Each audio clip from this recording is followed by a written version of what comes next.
So hello everyone, good morning सभी को। उम्मीद करता हूँ मेरी वॉइस प्रॉपर आ रही होगी सभी तक। एक बार कंफर्म कर देंगे सभी लोग, फिर हम लोग स्टार्ट करते हैं आज का लेक्चर।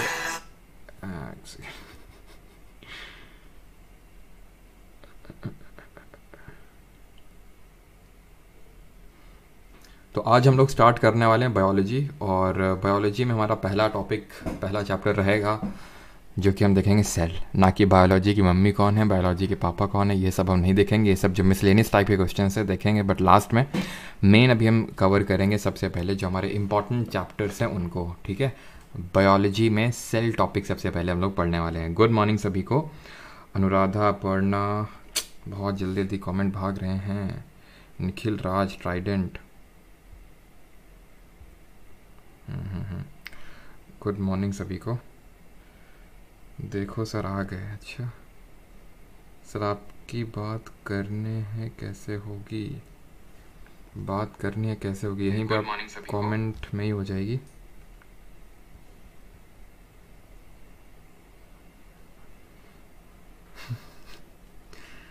गुड मॉर्निंग, हाँ हाँ समझिए, PW गुड मॉर्निंग। अब बहुत गुड मॉर्निंग हो गया, अब चलो शुरू करते हैं। और हाँ, सभी नाग और नागिनों को नाग पंचमी की हार्दिक बधाइयाँ। ठीक है, क्या मतलब सर इनडायरेक्टली हमको नाग और नागिन बोल रहे हो? बिल्कुल नहीं, मैंने आपको नहीं बोला है। अगर आपको लग रहा है आपको बोला है तो फिर आपकी मानसिकता है। मैं आपसे ये बोल रहा हूँ कि अगर आपको आज कोई भी नाग या नागिन मिलता है तो उसको मेरी तरफ से नाग पंचमी की हार्दिक बधाइयाँ बोलिएगा। ठीक है, स्टार्ट करते हैं। सेल, जिस तरह से पॉलिटी किया था, पहले सारी चीज़ें थ्योरेटिकली देखी थी और उसके बाद क्वेश्चंस भी in the same lecture attempt किए थे, वैसे ही करने वाले हैं। तो चलिए पर्दा उठाते हैं। इंट्रोडक्शन। सेल, सेल की सबसे यहाँ क्या देखने वाले हैं? डेफिनेशन, डिस्कवरी और पार्ट्स। सेल की अगर हम बात करें तो इसके पहले पार्ट्स में ये देखेंगे: cell wall, cell membrane, cytoplasm, nucleus. और इसके जो डिफरेंट सेल ऑर्गेनल्स होते हैं, कोशिका के अंगक होते हैं कि एंडोप्लाज्मिक रेटिकुलम क्या है, क्या काम है इसका, एंड गोल्गी apparatus क्या है, वैक्यूल्स क्या है, इन सबका फंक्शन क्या है, वो सारी चीज़ें देखेंगे। सेल ऑर्गेनल्स में ये वही जो भी मैं बात कर रहा था, ये सारी चीज़ें देखने वाले हम लोग। ठीक है, इन सब चीज़ों के बारे में। और सेल डिवीजन फिर पढ़ेंगे। और अब स्टार्ट करते हैं, यहाँ से आपका एक्चुअल है सेल डेफिनेशन। अब सेल होता क्या है? सेल होता है बिल्डिंग ब्लॉक ऑफ लाइफ, ये होता है फंडामेंटल यूनिट ऑफ लाइफ, ये होता है स्ट्रक्चरल या फिर फंक्शनल यूनिट ऑफ लाइफ। जीवन का निर्माण खंड होता है। जिस तरह से हमारा घर बना होता है, किससे सर? सीमेंट और गारे से, बिल्कुल। लेकिन ईंट उसका एक बेसिक यूनिट हम बोल सकते हैं। जो ब्रिक आपने यूज़ किया है वो एक उसका बेसिक यूनिट है। जैसे कि आपके पूरे घर में कमरे हैं, अलग अलग तरह के कमरे हैं, ठीक है, तो उसी तरह से हमारे बॉडी में डिफरेंट तरह के ऑर्गन्स हैं। और वो जब डिफरेंट ऑर्गन्स मिल जाते हैं तो एक ऑर्गन सिस्टम बनता है। लेकिन वो ऑर्गन्स किसके बने हुए? वो बने हुए हैं टिश्यूज़ के, जो हमारा अगला कल का टॉपिक है। वो टिश्यूज़ बने हुए सेल से, यानी कि सेल एकदम छोटा पार्ट है किसी चीज़ का। इसीलिए हम बोलते हैं cell is the building block of life, या फिर फंडामेंटल यूनिट ऑफ लाइफ, या फिर स्ट्रक्चरल और functional unit of life. Cell की स्टडी को हम क्या बोलते हैं? सेल की स्टडी को बोलते हैं साइटोलॉजी। बिकॉज साइटो जो वर्ड होता है वो हम रूट वर्ड यूज़ करते हैं सेल के लिए। ठीक है, cyto word is used for cell. Logy study. अब आते हैं कि सेल की डिस्कवरी किसने करी थी, खोज किसने करी थी कोशिका की? रॉबर्ट हुक जी ने करी थी। किसमें करी थी? जो कॉर्क होता है, कॉर्क जैसे आप छाल देखते हो पेड़ की, उससे कॉर्क बनता है। काफ़ी लोग कॉर्क से कुछ और याद कर रहे होंगे ना, याद आया कुछ? ठीक है, खासकर हमारे नाग लोग। ठीक है, ये नाग जो है आजकल के कुछ और ही दूध नहीं पीते हैं, कुछ और, तो उसमें आपको कॉर्क देखने को मिलता है। वो जो कॉर्क है ये बार्क ऑफ ट्री से बना होता है, तो उसमें इन्होंने डिस्कवर किया था। बट वो लिविंग तो था नहीं। वो कैसा था? बार्क ऑफ ट्री, वो आपका डेड सेल था। वो एक डेड सेल था जो रॉबर्ट हुक ने डिस्कवरी करी, लेकिन सबसे पहले उन्होंने करी। अब CDS के लिए जब मैं पढ़ाता हूँ तो उसमें तो नहीं बोलता हूँ कि सब आपको याद करने की ज़रूरत है कि कब इन्वेंट किया गया, बट आपके CSE के लिए इंपॉर्टेंट है। 1665 में इन्होंने किया, और इन्होंने नाम दिया सेल। ठीक, अब ये इन्होंने सेल नाम इसलिए दिया बिकॉज जो हनी कॉम होता है, हनी कॉम जिसमें आपके शहद मिलता है, जो शहद के छत्ते होते हैं, उसके कंपार्टमेंट्स को सेल बोला जाता है। तो इसीलिए, और उसके कंपार्टमेंट्स जैसे ही जब इन्होंने माइक्रोस्कोप का यूज़ करके देखा तो वो कंपार्टमेंट्स हनी कॉम के कंपार्टमेंट्स की तरह दिखा, जिनको सेल बोलते थे वहाँ पे। इस वजह से उनका नाम उसका उन्होंने सेल रख दिया। अब यहाँ पे हमारे ल्यूवेनहॉक जी आए। कौन है? ल्यूवेनहॉक, जिनको बोलते हैं एंटोनी वॉन ल्यूवेनहॉक। इन्होंने क्या किया, एक सेकेंड, एंटनी वॉन ल्यूवेनहॉक ने, इन्होंने लिविंग सेल की डिस्कवरी करी। किसमें? पॉन्ड वाटर में। पॉन्ड वाटर में लिविंग सेल की डिस्कवरी करी, यानी जीवंत कोशिका की खोज करी एंटनी वॉन लीवेनहॉक ने। एल से लीवेनहॉक और एल से लिविंग, क्लियर। फिर रॉबर्ट ब्राउन जी ने ये 1674 में करी। ये थोड़ा सा इंपॉर्टेंट है ज़्यादा, 1665 जो रॉबर्ट हुक ने करा रादर दैन ये, बट ये भी थोड़ा सा देख लीजिएगा। थोड़ा सा इस तरह से भी आप एलिमिनेट कर सकते हैं कि हाँ 1665 में अगर डेड सेल की डिस्कवरी हुई थी तो उसके बाद ही लिविंग सेल की हुई होगी, तो उस तरह से आप रिलेट कर सकते हैं। 1831 में न्यूक्लियस की डिस्कवरी, जिसको हम हिंदी में केंद्रक बोलते हैं, रॉबर्ट ब्राउन। और पुरकिंजे ने प्रोटोप्लाज्म की डिस्कवरी नहीं करी थी, नामकरण किया था, ही नेम्ड, ठीक है, ही नेम्ड प्रोटोप्लाज्म। पुरकिंजे ने प्रोटोप्लाज्म नाम दिया, पी से पुरकिंजे, पी से प्रोटोप्लाज्म। रॉबर्ट ब्राउन का याद रख लिए कि जो केंद्रक है दैट इज न्यूक्लियस, उसकी डिस्कवरी उन्होंने करी थी रॉबर्ट ब्राउन ने। ये सारे ईयर्स आपको जरूरी नहीं है, अब देखो पूछने को तो ऐसे फिर कुछ भी पूछ सकता है, ठीक है, मैंने लिख भी इसीलिए दिए हैं। लेकिन अब मेरा काम सिर्फ इतना नहीं कि मैं आपको बस ये करके चला जाऊँ और जब एग्जाम आए तो मैं बोलूँगी देखो ये मैंने पढ़ाया था। मैं सिर्फ उसी चीज़ के लिए बोलता हूँ पढ़ाया था जो मैं खुद याद रख सकूं और जिसको मैं खुद बार बार आपसे रिपीट करवा सकूं जब हम लोग क्लास लेंगे, ठीक है। तो भाई इतना डेटा डीप में तो थोड़ा सा देख लीजिए कि 1830s के टाइम पे हुआ था, बट एग्जैक्ट तो रटना मुश्किल है थोड़ा सा, ठीक है। बट यहाँ डेड सेल वाला याद रखिए 1665 और लिविंग वाला है 1674, 1665 को थोड़े साल बाद, ठीक। डिस्कवरी आपको पता होना चाहिए। अब यहाँ पे सेल थ्योरी आती है। सेल थ्योरी क्या होती है, कोशिका सिद्धांत क्या होता है? तो सेल थ्योरी ये बोलती है कि सभी पादप यानी सभी पौधे और सभी जानवर, सभी प्लांट्स और एनिमल्स सेल्स के बने हुए हैं, ये कोशिका के बने हुए हैं, जो कि हमारी बेसिक यूनिट ऑफ लाइफ है। ये जो थ्योरी है वो किसने दी थी? दो साइंटिस्ट थे, शेल्डन और स्वान ने। एक वर्चोव करके भी थे हमारे, उन्होंने इस पर फर्दर काम किया था, इन्होंने फर्दर और एड ऑन किया सेल थ्योरी में। तो अगर कभी पूछ ले कि वर्चोव इस तरह से, तो आपको पता हो, इसलिए मैं आपको बता रहा हूँ, ठीक है। VIRCHOW, ठीक है। वैसे तो मेन जो थ्योरी दी थी वो शेल्डन स्वान ने दी थी, उस पर काम फर्दर किया था वर्चोव ने, ठीक है, शेल्डन और स्वान। अभी तक हमने क्या पढ़ा उसको रिवाइज करते हैं जल्दी से। सेल की स्टडी को साइटोलॉजी बोलते हैं। Basic unit, fundamental unit of life होता है, बिल्डिंग ब्लॉक ऑफ लाइफ होता है। इसकी जो डिस्कवरी है वो रॉबर्ट हुक ने करी थी, कॉक सेल में करी थी, डेड सेल थी, लिविंग सेल में। लिविंग सेल की डिस्कवरी एंटनी वॉन लीवेनहॉक ने करी थी, पॉन्ड वाटर में करी थी। और पुरकिंजे नाम दिया था प्रोटोप्लाज्म को, पुरकिंजे ने प्रोटोप्लाज्म का नाम दिया था प्रोटोप्लाज्म। और न्यूक्लियस रॉबर्ट ब्राउन ने खोज करी थी। और हमने फिर पढ़ा कि जो सेल थ्योरी वो किसने दी, सेल थ्योरी, दैट वो दी शेल्डन और स्वान ने। तो अभी तक हमने ये पढ़ा। और डेड सेल 1665 में डिस्कवर किया, ये हमें पता होना चाहिए। अब आगे बढ़ते हैं, पार्ट्स ऑफ सेल देखते हैं, कोशिका के भाग देखते हैं। तो सबसे पहला जो हमारा पार्ट है, यानी कि अब हम सेल के बारे में पढ़ेंगे। सेल में अब एंटर कर चुके हैं, ठीक है। सेल की जो बेसिक चीज़ें हम लोगों ने देख ली। डेड सेल रॉबर्ट हुक बिल्कुल सभी का सही है, 1665।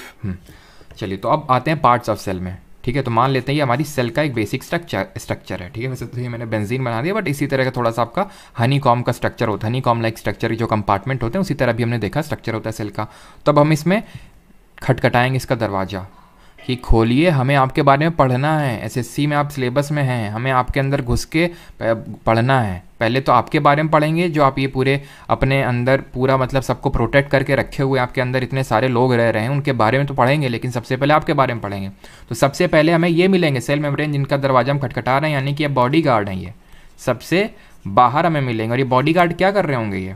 ये आपका प्रोटेक्ट कर रहे होंगे पूरी सेल को। ये एक आउटर मेम्ब्रेन है, सेल मेम्ब्रेन या प्लाज्मा मेम्ब्रेन, नाम एक ही है, कंफ्यूज मत होना, बात एक ही है। सेल मेम्ब्रेन बोल देते हैं, कभी प्लाज्मा मेम्ब्रेन बोल देते हैं। ये थिन और इलास्टिक होती है, फ्लेक्सिबल होती है, ये लिविंग होती है, ये आउटर मोस्ट कवरिंग होती है, ये कंटेंट ऑफ दी सेल को होल्ड करके रखता है। अब कंफ्यूज मत होइए, फिर डरिए मत कि क्या कितनी चीज़ें लिखी हुई रटनी। रटनी नहीं है, ये रटनी नहीं है। कंटेंट ऑफ दी सेल क्या है? इसमें फ्लूइड भरा है, इसमें एंडोप्लाज्मिक रेटिकुलम है अंदर, इतना तो आपने नाम सुना होगा, वैक्यूल्स भरे हैं, बहुत सारी चीज़ें इसमें अंदर, तो उसको होल्ड करके रखा हुआ है, सेल की सामग्री को धारण करता है। प्रोवाइड्स अ डेफिनिट शेप, जो इसका शेप होगा वही तो सेल का शेप होगा। तो ये रटने की जरूरत थी नहीं, ये रटने की जरूरत थी नहीं, ये आउटर मोस्ट कवरिंग रटने की जरूरत नहीं। ये इसी को हमने दरवाजा खटखटाया था, ये सबसे, ये बॉडी गार्ड था। ये लिविंग है, ये थोड़ा सा देख लीजिए, थिन और इलास्टिक और फ्लेक्सिबल होता है, ठीक है। अब पता है जब हम आगे बढ़ेंगे तो हम ये देखेंगे कि जो एनिमल सेल होती है, सॉरी जो प्लांट सेल होती है, जो पादप कोशिका होती है, जो पेड़ में की सेल होती है, उसमें एक और कवरिंग होती है, दूसरी कवरिंग होती है जो इसके बाहर होती है। तो ये सारी चीज़ें उसके लिए वैलिड हो जाएंगी। ये जो बाहर वाली है वो उसको बोलते हैं सेल वॉल, अभी पढ़ेंगे उसके बारे में, चिंता नहीं करिए। उसको बोलते हैं कोशिका भित्ति बोलते हैं। वो जो कोशिका भित्ति सेल वॉल है वो प्लांट सेल को शेप प्रोवाइड करेगी, वो होल्ड करके रखेगी कंटेंट ऑफ सेल को, वो आउटर मोस्ट कवरिंग होगी, उसके लिए सारी चीज़ें वैलिड हो जाएंगी। Is that clear? तो वो चीज़ अभी मैंने आपको बता दी। अब आगे बढ़ते हैं, पार्ट्स ऑफ सेल देखते हैं। ठीक है, क्या पार्ट्स ऑफ सेल में सेल मेम्ब्रेन वही अभी जो हम देख रहे थे, तो उसके बारे में कुछ और चीज़ें। It facilitates movement of some material because it is selectively permeable membrane. बहुत इंपॉर्टेंट चीज़ लिखी हुई है कि सेलेक्टिवली परमिएबल मेम्ब्रेन होती है। सेलेक्टिवली परमिएबल का मतलब होता है जिस तरह से बॉडी गार्ड होता है, ऐसा तो है नहीं कि सबको आने देता है, भाई आ जाओ, तो तुमको खड़ा किस लेकर रखे हैं फिर वहाँ पे, बॉडी गार्ड का काम ही क्या है? और अगर किसी को ना आने दे तो फिर घर में घुसेगा कौन फिर? तो यानी कि बॉडी गार्ड का काम होता है कि वो सेलेक्टिवली लोगों को अंदर बाहर आने जाने देता है। तो उसी तरह वही काम हमारा सेल मेम्ब्रेन का है। ये सिलेक्टिवली कुछ चीज़ों को अंदर आने देगा और कुछ चीज़ों को नहीं आने देगा। जो ज़रूरत की होंगी उनको अंदर, जो नहीं तो उनको बाहर। ये होता है सेलेक्टिवली परमिएबल मेम्ब्रेन का काम। Composed of organic molecule, protein and lipid. Important, जिसमें अगर मैं हाईलाइट कर देता हूँ दैट मीन्स कि वो काफ़ी ज़्यादा इंपॉर्टेंट है, उसको हमें याद करना अच्छे से। वो प्रोटीन और लिपिड की बनी होती है हमारी जो सेल मेम्ब्रेन होती है, सेल मेम्ब्रेन या फिर प्लाज्मा मेम्ब्रेन।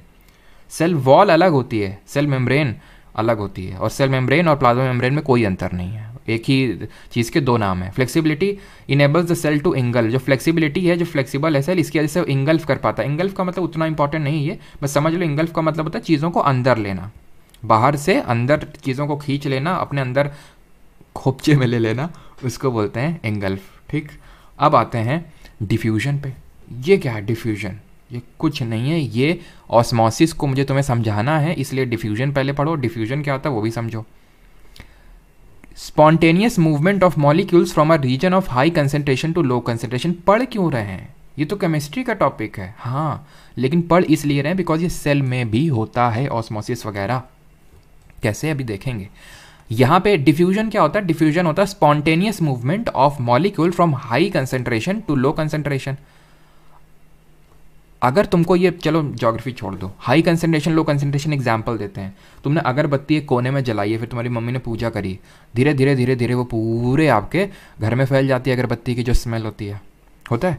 या फिर जैसे फॉर एग्जांपल आप, ये पानी है, पानी में आपने पक्का किया होगा कि आपने इंक डाली हुई कभी। इंक जैसे ही डालते तो कंसनट्रेटेड रहती है एक पर्टिकुलर यहाँ तक, धीरे धीरे धीरे पूरा पानी नीला हो जाता है। ऐसा क्यों होता है? बिकॉज यहाँ पे कुछ टाइम के लिए हाई कंसनट्रेशन ऑफ इंक था, यहाँ पे लो कंसनट्रेशन ऑफ इंक था, वो फैल गई, हाई से लो चली गई। ऐसे ही जब आपकी मम्मी ने अगरबत्ती जलाई तो उसके जो फ्रेग्रेंस हैं वो एयर में मिक्स हो गए। अब यहाँ उनका हाई कंसनट्रेशन था उन मॉलिक्यूल्स का जो फ्रेग्रेंस क्रिएट कर रहे हैं, यहाँ पे लो कंसनट्रेशन, तो हाई से लो गया, हाई से लो गया। वही होता है हाई से लो। और ये हाई से लो की वजह से ही ज्योग्राफी में हम पढ़ेंगे, जब पढ़ेंगे कि विंड भी चलती है, हवा भी चलती है, जब हाई प्रेशर से लो प्रेशर विंड चलती है, तो हमेशा हाई से लो होता है। यानी कि डिफ्यूजन को मैं बोल सकता हूँ मिक्सिंग, डिफ्यूजन को बोल सकता हूँ ना मिक्सिंग हो रही है, जैसे ये फ्रेग्रेंस के मॉलिक्यूल से मिक्स हो रहे हैं सारी चीज़ों से, है ना, इंक के मॉलिक्यूल से पूरे पानी से मिक्स हो रहे हैं। ये rate of diffusion, that is rate of mixing, gases में सबसे ज़्यादा होता है, लिक्विड एंड देन सॉलिड। आप खुद ही बताओ, अगर तुमने अगरबत्ती कहीं पर जलाई या फिर कुछ भी मान लेते हैं परफ्यूम डाला, तुरंत स्मेल आती है आपको। लिक्विड में थोड़ा सा धीरे से मिक्स होता है और सॉलिड में और कम होता है। सॉलिड में कैसे मिक्स होता है, एग्जाम्पल देते हैं स्कूल डेज का, तुम्हें मैम एकदम ठीक है, तुम्हें स्कूल डेज रिवाइव करवाते हैं।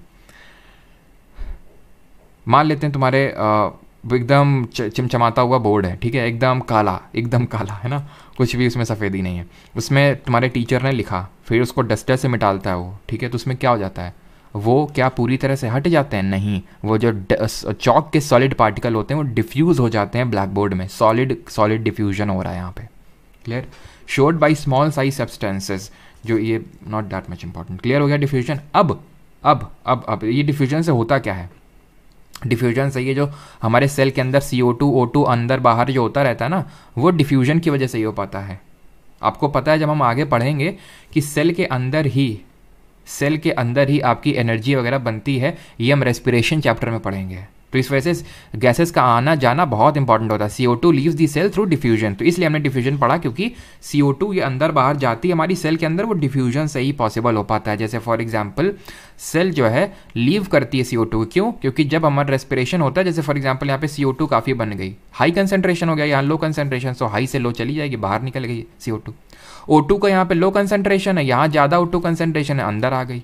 इस तरह से डिफ्यूजन होता है, ये तो हो गया भाई गैसेस का हो रहा है। ये आप देख सकते हैं डिफ्यूजन इस तरह से होता है, जैसे कि ये बॉटल थी, बॉटल में एक अलग तरह के मान लेते हैं पार्टिकल्स थे, उसको हमने खोला तो और ये पूरे उसमें डिफ्यूज हो गए। अब इसी से आपका रिलेटेड होता है ऑस्मोसिस, जिसको हम हिंदी में परासरण बोलते हैं। ऑस्मोसिस की खास बात ये कि ये भी हाई से लो ही होता है, हाई से ये भी लो होता है, but through a semi permeable membrane, through a semi permeable membrane. अब आपको समझ में आया कि क्यों सेल मेम्ब्रेन हम लोगों ने पढ़ा था कि ये एक सेमी परमिएबल मेम्ब्रेन है, यानी कि सेमी परमिएबल मेम्ब्रेन यानी कि हमारे सेल में भी ऑस्मोसिस हो रहा होगा, सेल में भी ऑस्मोसिस हो रहा होगा। जैसे फॉर एग्जांपल किशमिश, उसकी आउटर जो झिल्ली है सेल है वो, ठीक है, उस किशमिश को अगर पानी में रख दूं तो बहुत ज़्यादा फूल जाएगी वो, होगा कि नहीं होगा? क्यों फूल गई वो, क्यों फूल गई? पानी अंदर चला गया, पानी अंदर चला गया। किसके थ्रू पानी अंदर गया? वो जो बाहर झिल्ली लगी हुई है that is a semi permeable membrane, उसके थ्रू गया। पानी अंदर क्यों गया? क्योंकि पानी का कंसंट्रेशन बाहर ज़्यादा था, अंदर कम था, इसलिए चला गया। सर हमें कैसे पता चलेगा किसके कंसंट्रेशन की बात हो रही है? तो जब भी ऑस्मोसिस से क्वेश्चन आएगा ना, तो हमें हमेशा मानना है कि तुम्हें कंसंट्रेशन ऑफ वाटर ही लेना है, चाहे कुछ भी हो जाए, अनटिल एंड अनलेस कि वो दे तुम्हें कंसंट्रेशन ऑफ वाटर। जैसे फॉर एग्जांपल अगर कोई मुझसे क्वेश्चन पूछा कि एक WBC है, ठीक है, या फिर RBC है, कोई भी मतलब सेल में हमने रखी, ठीक है, यहाँ पे RBC या WBC रखी हमने, ठीक है, और यहाँ पे उसने दे दिया कि अंदर वाटर का कंसंट्रेशन हाई है और बाहर लो है, तो बताइए किस, अब ये जो अगर हम उसको डालेंगे उसमें पर्टिकुलर, जैसे फॉर एग्जांपल एक RBC है, उसको हमने एक वाटर सोल्यूशन में रखा और ऐसा, या फिर कहीं भी ऐसे सोल्यूशन में रखा जहाँ पे अंदर, जहाँ पे वाटर का कंसंट्रेशन बाहर कम है, तो उस केस में क्या होगा? सेल आपकी बर्स्ट कर जाएगी, फट जाएगी, या फिर सेल श्रिंक कर जाएगी, या फिर कोई इफेक्ट नहीं होगा। क्या होगा? तो बर्स्ट फटती तब है जब वो फूल जाती है, फूल जाती है मतलब उसके अंदर जो पानी है वो चला जाता है, लेकिन इस केस में तो श्रिंक कर जाएगी क्योंकि अंदर आपका हाई कंसंट्रेशन है, बाहर लो, तो हाई से लो मूवमेंट होता है। ऐसा सोल्यूशन। अब सल्यूट और सॉल्वेंट क्या होता है ये भी समझ लो, सल्यूट और सॉल्वेंट क्या होता है ये भी समझ लो। तो जो चीज़ कम मात्रा में होती है, या फिर जैसे फॉर एग्जांपल पानी में मैंने चीनी घोली, तो पानी सॉल्वेंट होता है और चीनी सॉल्यूट हुआ, ठीक है। तो हाइपरटोनिक वो सोल्यूशन होता है जहाँ पे जहाँ पे चीज़ें श्रिंक करती है, बस तुम ऐसे समझ लो, जहाँ पे चीज़ें श्रिंक करती हैं, एकदम सिकुड़ जाती हैं, हाइपरटोनिक, हाइपो ओ कैसा होता है? फूला हुआ होता है। यहाँ पे क्या होती हैं? चीज़ें फूल जाती हैं, ऐसे याद रखो, चीज़ें फूल जाती हैं। क्यों फूल जाती हैं? इसलिए फूल जाती हैं बिकॉज वाटर का कंसंट्रेशन बाहर ज़्यादा है, अंदर कम है, यानी कि सॉल्वेंट का कंसंट्रेशन ज़्यादा है, सल्यूट का कम है। जैसे किशमिश रखी मैंने, सल्यूट यहाँ पे कम है, सॉल्वेंट ज़्यादा है, सॉल्वेंट ज़्यादा है तो सॉल्वेंट अंदर भाग के फुला देगा इसको। आइसोटोनिक वो होता है जहाँ पे सल्यूट और सॉल्वेंट का कंसंट्रेशन इक्वल होता है, और आइसोटोनिक वो सोल्यूशन होता है जहाँ पे चीज़ ना तो श्रिंक करती है ना तो फूलती है, वो नो चेंज होता है उसमें, वो वैसी की वैसी ही रहती है। तो अगर आपसे कभी पूछ ले कि हमने कोई सेल को रख दिया हाइपरटोनिक सेल में, क्या होगा? हाइपरटोनिक सोल्यूशन में श्रिंक कर जाएगी, हाइपो में रख दिया फूल जाएगी, आइसो में कुछ नहीं होगा। क्लियर है यहाँ तक सभी को?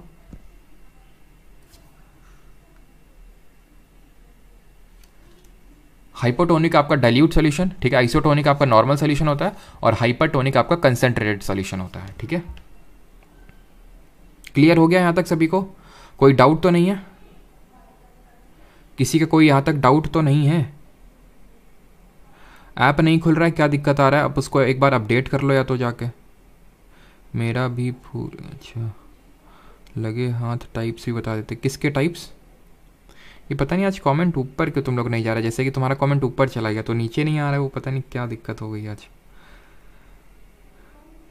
सेम नंबर ऑफ इलेक्ट्रॉन को आइसोटोनिक कहते हैं, same number of iso electronic बोलते हैं उसको भैया, सेम नंबर ऑफ इलेक्ट्रॉन को आइसो इलेक्ट्रॉनिक बोलते हैं, आइसोटोनिक नहीं।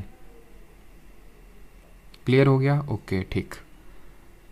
बस आप एक चीज़ याद रखनी है कि हाइपरटोनिक सोल्यूशन वो होता है जहाँ पे चीज़ें रखने से सिकुड़ जाती हैं। क्यों सिकुड़ रही होंगी वो? क्योंकि उनके अंदर वाटर का कंसंट्रेशन ज़्यादा, बाहर कम है, यानी कि बाहर गाढ़ी चीज़ ज़्यादा है, ऐसे समझ, बाहर गाढ़ी चीज़ ज़्यादा है, ठीक है, तो वो अंदर से पानी निकल के बाहर चला जाएगा, तो हाइपर वो श्रिंक कर जाएगी। हाइपोटोनिक में क्या होता है? हाइपोटोनिक में होता है कि अंदर बहुत ही गाढ़ा मटेरियल है, यानी कि बहुत कम वाटर है, बाहर ज़्यादा वाटर है, तो जब वो उसको रखेंगे तो पानी अंदर चला जाएगा, हाइपोटोनिक। आइसो में सब बराबर रहता है। अब आते हैं ऑस्मोसिस, वही सेम चीज़ है, ठीक है। Movement of water from high to low concentration, cell absorbs water through osmosis, no energy is required, process last up to equilibrium state. यानी कि ऑस्मोसिस कब तक चलता है, बहुत नॉर्मल सी चीज़ है, जब तक इक्विलिब्रियम स्टेट हो जाएगा, जब तक आइसोटोनिक जैसे अचीव हो जाएगा, बंद हो जाएगा इक्विलिब्रियम, जैसे पानी आएगा आएगा आएगा। अब ऐसा तो है नहीं कि इसमें इतनी बड़ी पूरा पानी आके भर जाएगा, मतलब उसकी ऐसी तैसी कर देगा पानी, ऐसा तो नहीं है ना। जब एकदम लगे कि हाँ बाहर और अंदर बराबर हो गया तो सब सेम हो जाएगा, ठीक है, इक्विलिब्रियम हो जाएगा। अब पढ़ते हैं सेल वॉल को। सेल मेम्ब्रेन पढ़ लिए, अब सेल वॉल पढ़ते हैं। तो सेल वॉल जो है सिर्फ प्लांट सेल में ही देखने को मिलती है, ओनली इन प्लांट सेल, ठीक है। ये सिर्फ हमें किस में देखने को मिलती है, प्लांट सेल में ही देखने को मिलती है। नॉन लिविंग होती है, देखो सेल मेम्ब्रेन लिविंग होती है, सेल वॉल नॉन लिविंग होती है। ये फ्रीली परमिएबल होती है, यानी ये सेमी परमिएबल नहीं होती है, यानी कि ये उसके बॉडीगार्ड की तरह नहीं है, सबको आने देता है, आ जाओ आ जाओ जाओ सब जल्दी जल्दी भर के आओ। यानी कि इसका जो बॉडीगार्ड है प्लांट का बहुत ही आलसी टाइप का है, कुछ देखता वेखता नहीं है ये, ठीक है। तो प्लांट सेल में नॉन लिविंग है, फ्रीली परमिएबल है। तीनों चीज़ें अगर हम देखें तो एनिमल सेल से अलग हैं। ये शेप डिटरमाइन करेगा सेल का, क्योंकि ये बाहर का है। प्लांट एनिमल सेल में सेल मेम्ब्रेन बाहर का था तो इसलिए वो शेप डिटरमाइन कर रहा था, यहाँ पे ये बाहर का है तो ये शेप डिटरमाइन करेगा। ये सेल्यूलोज का बना होता है, वो किसका बना था, प्रोटीन्स और लिपिड्स वगैरह का बना था, ठीक है, प्रोटीन वगैरह का बना था। ये यहाँ बात करें सेल्यूलोज का बना हुआ है प्लांट सेल में। अब एक चीज़ मैं तुम्हें बता दूं कि जो सेल वॉल है ना, ये सेल वॉल ये ऐसा नहीं कि सिर्फ प्लांट सेल में ही देखने को मिलती ना, बैक्टीरिया की सेल में भी होगी, ठीक है, एक फंगस की सेल में भी होगी, इनके में भी होती है, ठीक है। जैसे बैक्टीरियल सेल में ये बनी होती है ग्लाइकोकैलिक्स की, ग्लाइकोकैलिक्स की बनी होती है, ये क्वेश्चन आया है सीजीएल 2022 में। फंगस में अगर बात करें काइटिन की बनी होगी, ठीक है। तो यहाँ पे बात कर रहे हैं सेल्यूलोज की, किसमें बनी है, प्लांट सेल में। Provide strength to the cell and provides turgidity, provide करता है, टर्जिडिटी मतलब कि एकदम कठोरता प्रोवाइड करता है थोड़ी सी। ये है एनिमल सेल, ये है प्लांट सेल। एक बार ICAR का एग्जाम हुआ था, जो मतलब अभी तो री एग्जाम हुआ था, उससे पहले उसमें इसने 2 तरह के स्ट्रक्चर आई थिंक बना दिए, तो पूछा था इसमें प्लांट सेल एनिमल सेल कौन सी है। तो ऑब्वियस ये बात है, एनिमल सेल में सिर्फ एक ही कवरिंग होगी, एक ही बॉडी गार्ड होगा, प्लांट सेल में 2-2 होंगे। सेल मेम्ब्रेन तो होगा ही होगा। अब ये मत समझना कि इसमें होती है सेल मेम्ब्रेन और इसमें होती है सेल वॉल, बिल्कुल इसमें होती है सेल वॉल, लेकिन इसमें सेल मेम्ब्रेन भी होती है अलॉन्ग विद, मतलब ये मैं बोल रहा हूँ कि सेल मेम्ब्रेन दोनों में होती है। सेल मेम्ब्रेन चाहे प्लांट सेल हो चाहे एनिमल सेल हो, दोनों में होती है, बट सेल वॉल एक्स्ट्रा है प्लांट सेल में। अब क्योंकि वो आउटर है सेल वॉल, तो जो काम सेल मेम्ब्रेन परफॉर्म कर रही है एनिमल सेल के लिए, वो प्लांट सेल के लिए सेल वॉल करेगी, जैसे कि उसको शेप प्रोवाइड करना, ये काम। ये लिविंग है हमने पढ़ा, ये नॉन लिविंग है, ये प्रोटीन्स वगैरह की बनी हुई है, ये किसकी बनी हुई है, ये आपकी सेल्यूलोज की बनी हुई है। ये सेमी परमिएबल है, ये फुली परमिएबल है। इस पे हमने CHSL में का क्वेश्चन भी देखा था अभी जब हम लोग PY की सीरीज अटेम्प्ट कर रहे हैं उसमें, ठीक है। अंदर का जो मटेरियल भरा होता है ये लिक्विड कलर का, दोनों में सेम होता है, साइटोप्लाज्म। केंद्रक होता है, न्यूक्लियस होता है, ठीक है, ये सेल मेम्ब्रेन दोनों में होती है। सेल वॉल सिर्फ प्लांट वाले में, जो हरा हरा दिख रहा है ना आपको, वो चीज़, ठीक है। अब ये देखो परमानेंट वैक्यूल होता है, इसमें वैक्यूल नहीं होता है क्या, होता है एनिमल सेल में, लेकिन अभी देखेंगे बहुत बड़ा होता है इसमें। देखो वैक्यूल कितना बड़ा है, जब मैं ये बोलूँगा ना वैक्यूल बहुत बड़ा होता है प्लांट सेल में, तो घबराना मत, देख सकते हो यहाँ पे। और क्लोरोप्लास्ट होता है, जो हरी सी चीज़ें लिखी हैं वो सिर्फ प्लांट सेल में होती हैं एक्सेप्ट वैक्यूल, क्योंकि वैक्यूल एनिमल सेल में भी होता है, ऐसा नहीं है, ठीक। अब आते हैं ये डिफरेंस लिखे हुए हैं, आप खुद से पढ़ेंगे, वही सेम चीज़ें हैं, ये आप खुद से पढ़ेंगे, इंग्लिश में है, ये हिंदी में है, ठीक। आगे बढ़ते हैं, पार्ट्स ऑफ सेल में थर्ड पढ़ते हैं, एंड दैट इज न्यूक्लियस, यानी कि नाभिक। नाभिक क्या होता है, न्यूक्लियस क्या होता है। न्यूक्लियस वो होता है जो सेलुलर कंपोनेंट, इसमें सेलुलर कंपोनेंट होता है सेंट्रली, मतलब एक सेलुलर कंपोनेंट होता है, नहीं सेल का कंपोनेंट होता है ये, ठीक है, सेलुलर घटक होता है, सेंट्रली लोकेटेड होता है, नहीं बिल्कुल मध्य में स्थित होता है, लार्ज इन साइज होता है, बहुत बड़ा साइज में होता है, और मतलब बाकियों के कंपैरिजन में इतना ही बड़ा नहीं होता है, और लार्जेस्ट सेल स्ट्रक्चर होता है, सेल का सबसे बड़ा स्ट्रक्चर होता है न्यूक्लियस केंद्रक। ये होता है, डायग्राम है न्यूक्लियस का, यहाँ पे आप देख सकते हैं। अब न्यूक्लियस के अंदर भी कुछ आपको चीज़ें दिख रही होंगी, जैसे कि ये धागा सा कुछ दिख रहा होगा, ये धागा क्या भी देखेंगे ये, इसमें न्यूक्लियस के अंदर, न्यूक्लियस गोल गोल दिख रहा है, इसके अंदर भी कुछ गोल गोल है, इसको बोलते हैं न्यूक्लियोलस, अभी पढ़ेंगे न्यूक्लियोलस क्या होता है, ठीक है। तो ये न्यूक्लियस हो गया, न्यूक्लियस के अंदर न्यूक्लियोलस, और इसमें थ्रेड लाइक स्ट्रक्चर है, और ये जो आप देख पा रहे हैं dot dot dot dot dot dot dot dot रखे हुए हैं, ये जो आप देख पा रहे हैं ट्यूब लाइक स्ट्रक्चर, ये जो दिख पा रहे हैं, ये एक सेकेंड यार, कौन है ये, अंशु कॉल कर रहा है बीच में, मतलब एक सेकेंड। तो यहाँ पे एंडोप्लाज्मिक रेटिकुलम, या रुको जरा, इसको थोड़ा सा शांत करना पड़ेगा, चुल ज़्यादा उठ रही है भाई साहब को।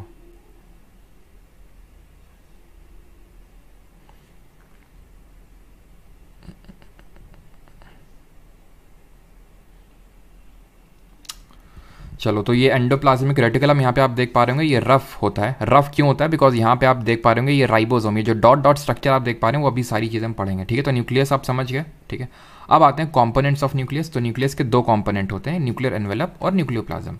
ये क्या होता है? ये जो आपकी आउटर मेम्ब्रेन है इसको बोलते हैं न्यूक्लियर मेम्ब्रेन। ठीक है, इसको बोलते हैं न्यूक्लियर मेम्ब्रेन। जो आउटर कवरिंग है इसको बोलते हैं न्यूक्लियर मेम्ब्रेन। ये क्या है? Nuclear membrane. और इसके अंदर जो चीज़ें भरी हुई हैं उसको हम बोलते हैं न्यूक्लियोप्लाज्म। बाहर की जो मेम्ब्रेन हो गई न्यूक्लियर मेम्ब्रेन और न्यूक्लियोप्लाज्म। ठीक है, जिस तरह सेल की जो आउटर मेम्ब्रेन होती है उसको सेल मेम्ब्रेन बोलते हैं, उसी तरह न्यूक्लियस की जो आउटर मेम्ब्रेन होती है उसको न्यूक्लियर मेम्ब्रेन बोलते हैं। ठीक है, और अंदर जो आपको यहाँ पे देख पा रहे हैं that is called as nucleoplasm. केंद्रक द्रव्य इसको बोलते हैं। ठीक है, अब आते हैं न्यूक्लियर एनवेलप के बारे में पढ़ते हैं। जो न्यूक्लियर पूरा मेम्ब्रेन या फिर न्यूक्लियर एनवेलप होता है, इसमें दो मेम्ब्रेन होती हैं। ये न्यूक्लियस को कवर करके रखती हैं, सेपरेट करती हैं न्यूक्लियस को साइटोप्लाज्म से। अब ये साइटोप्लाज्म अभी हमने देखा था, यहाँ पे देखिए इस स्ट्रक्चर में आपको मैं दिखाता हूँ। एक सेकेंड रुको।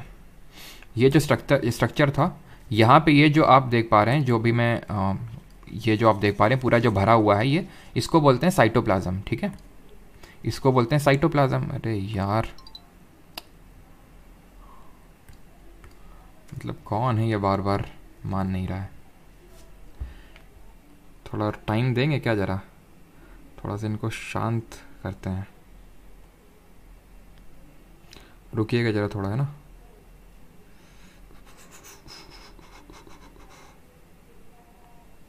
मैं सोच रहा हूँ क्यों फालतू में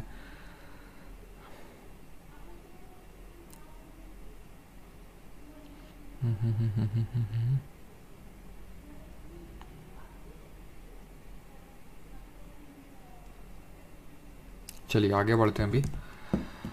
तो ये जो आप यहाँ पे देख पा रहे हैं न्यूक्लियस, न्यूक्लियस का जो मेम्ब्रेन है, ठीक है, ये जो न्यूक्लियस का मेम्ब्रेन यहाँ पे आप देख पा रहे हैं that is called as nuclear membrane. और ये न्यूक्लियर एनवेलप। तो कोई स्पैम कर रहा है, रुको जरा, समवन इज स्पैमिंग, वेट।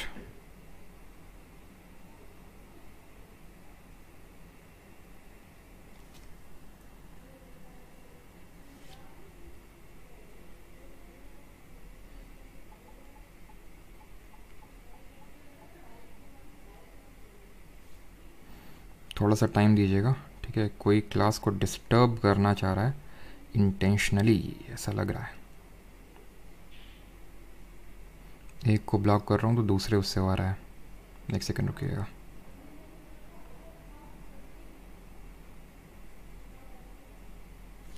थोड़ा सा समय दीजिएगा। ठीक है, बस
चलिए स्टार्ट करते हैं अभी।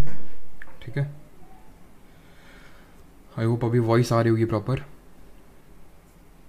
एक बार कंफर्म कर देंगे वॉइस आ रही है अभी प्रॉपर।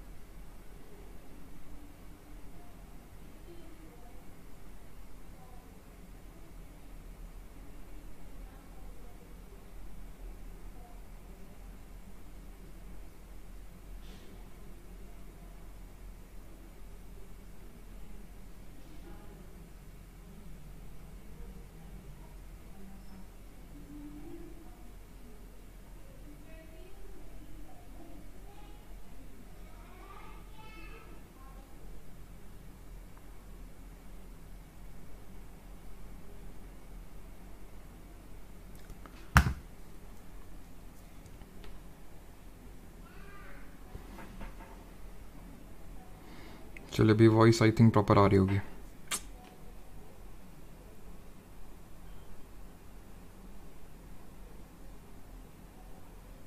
डिसेबल अननोन कॉलिंग कहाँ से हो गई? डिसेबल होता है एक बार बताना, कहाँ से? सेटिंग से होता है क्या? एक सेकेंड, एक बार बताना कहाँ से कैसे होता है, ये मुझे पता नहीं है। चैट सेटिंग, प्राइवेसी है,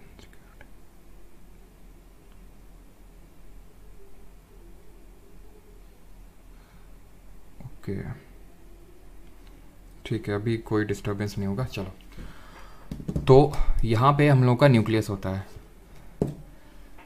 कुछ अराजक तत्व तो होते हैं, ठीक है, जिनकी नज़र पैनी नज़र होती है क्लास में। खैर यहाँ पे न्यूक्लियस है, और न्यूक्लियस के यहाँ पे बाहर आपको ये न्यूक्लियर मेम्ब्रेन दिख रही है। ये सेपरेट कर रहा है पूरे साइटोप्लाज्म को, ठीक है, ये सेपरेट कर रहा है पूरे साइटोप्लाज्म के अंदर का जो material, that is called as nucleoplasm. आप ऐसे समझो, ये सेल है, सेल के अंदर वाले को साइटोप्लाज्म बोलते हैं, क्योंकि सेल के अंदर का मटेरियल है, लिक्विड मटेरियल है। वैसे ही न्यूक्लियस के अंदर वाले को न्यूक्लियोप्लाज्म बोलेंगे। जिस तरह सेल के बाहर आउटर कवरिंग को बोलते हैं सेल मेम्ब्रेन, उसी तरह बाहर वाली कवरिंग को बोलते हैं न्यूक्लियर मेम्ब्रेन। और ये न्यूक्लियर मेम्ब्रेन अगर हम देखें तो साइटोप्लाज्म को अलग कर रहा है किससे? न्यूक्लियोप्लाज्म से। तो वही चीज़ यहाँ पे लिखी हुई है, ठीक।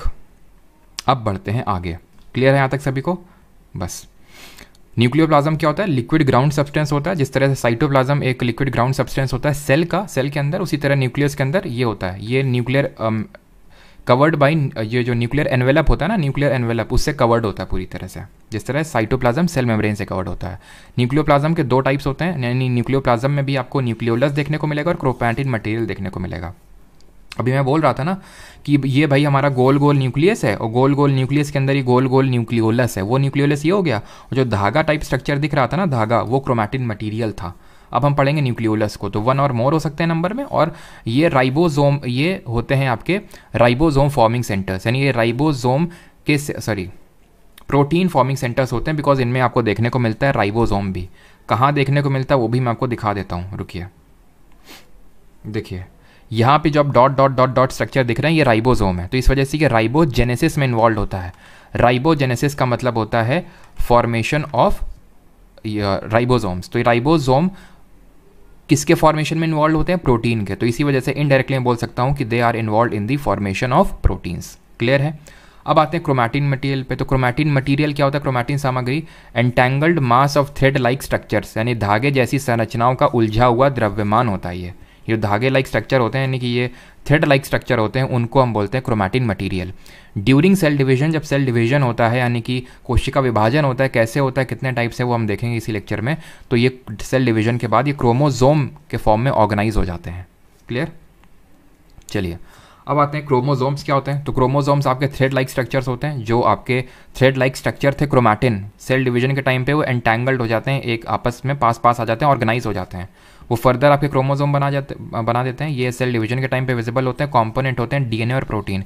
यही डीएनए और प्रोटीन होता है जब एक जनरेशन से दूसरी जनरेशन में पास होता है। तो न्यूक्लियस के अंदर है आपका क्रोमैटिन मटेरियल, और उस क्रोमैटिन मटेरियल से बनता है क्रोमोसोम। क्रोमोसोम के अंदर है आपके डीएनए, और यही डीएनए आपका पास होता है, इसी में होता है आपके genes. DNA consist of genes. तो आप बोलते हैं ना कि ये जीन ट्रांसफर हुए हैं, ये जीन अच्छे जीन, बुरे जीन। तो एक्चुअल में किसके अंदर होते हैं जीन? वो डीएनए के अंदर होते हैं। डीएनए किसके अंदर है? क्रोमोसोम के अंदर। क्रोमोसोम किसके अंदर है? न्यूक्लियस के अंदर। समझिए आप? अब डीएनए की अगर बात कर लें तो यहाँ पे पता है किस तरह का क्वेश्चन बनता है कि डीएनए की खोज किसने करी थी। तो डीएनए की खोज अगर पूछें तो डीएनए के मॉलिक्यूल की डिस्कवरी करी थी फ्रेडरिक मिशर ने। ठीक है, फ्रेडरिक मिशर ने खोज करी थी।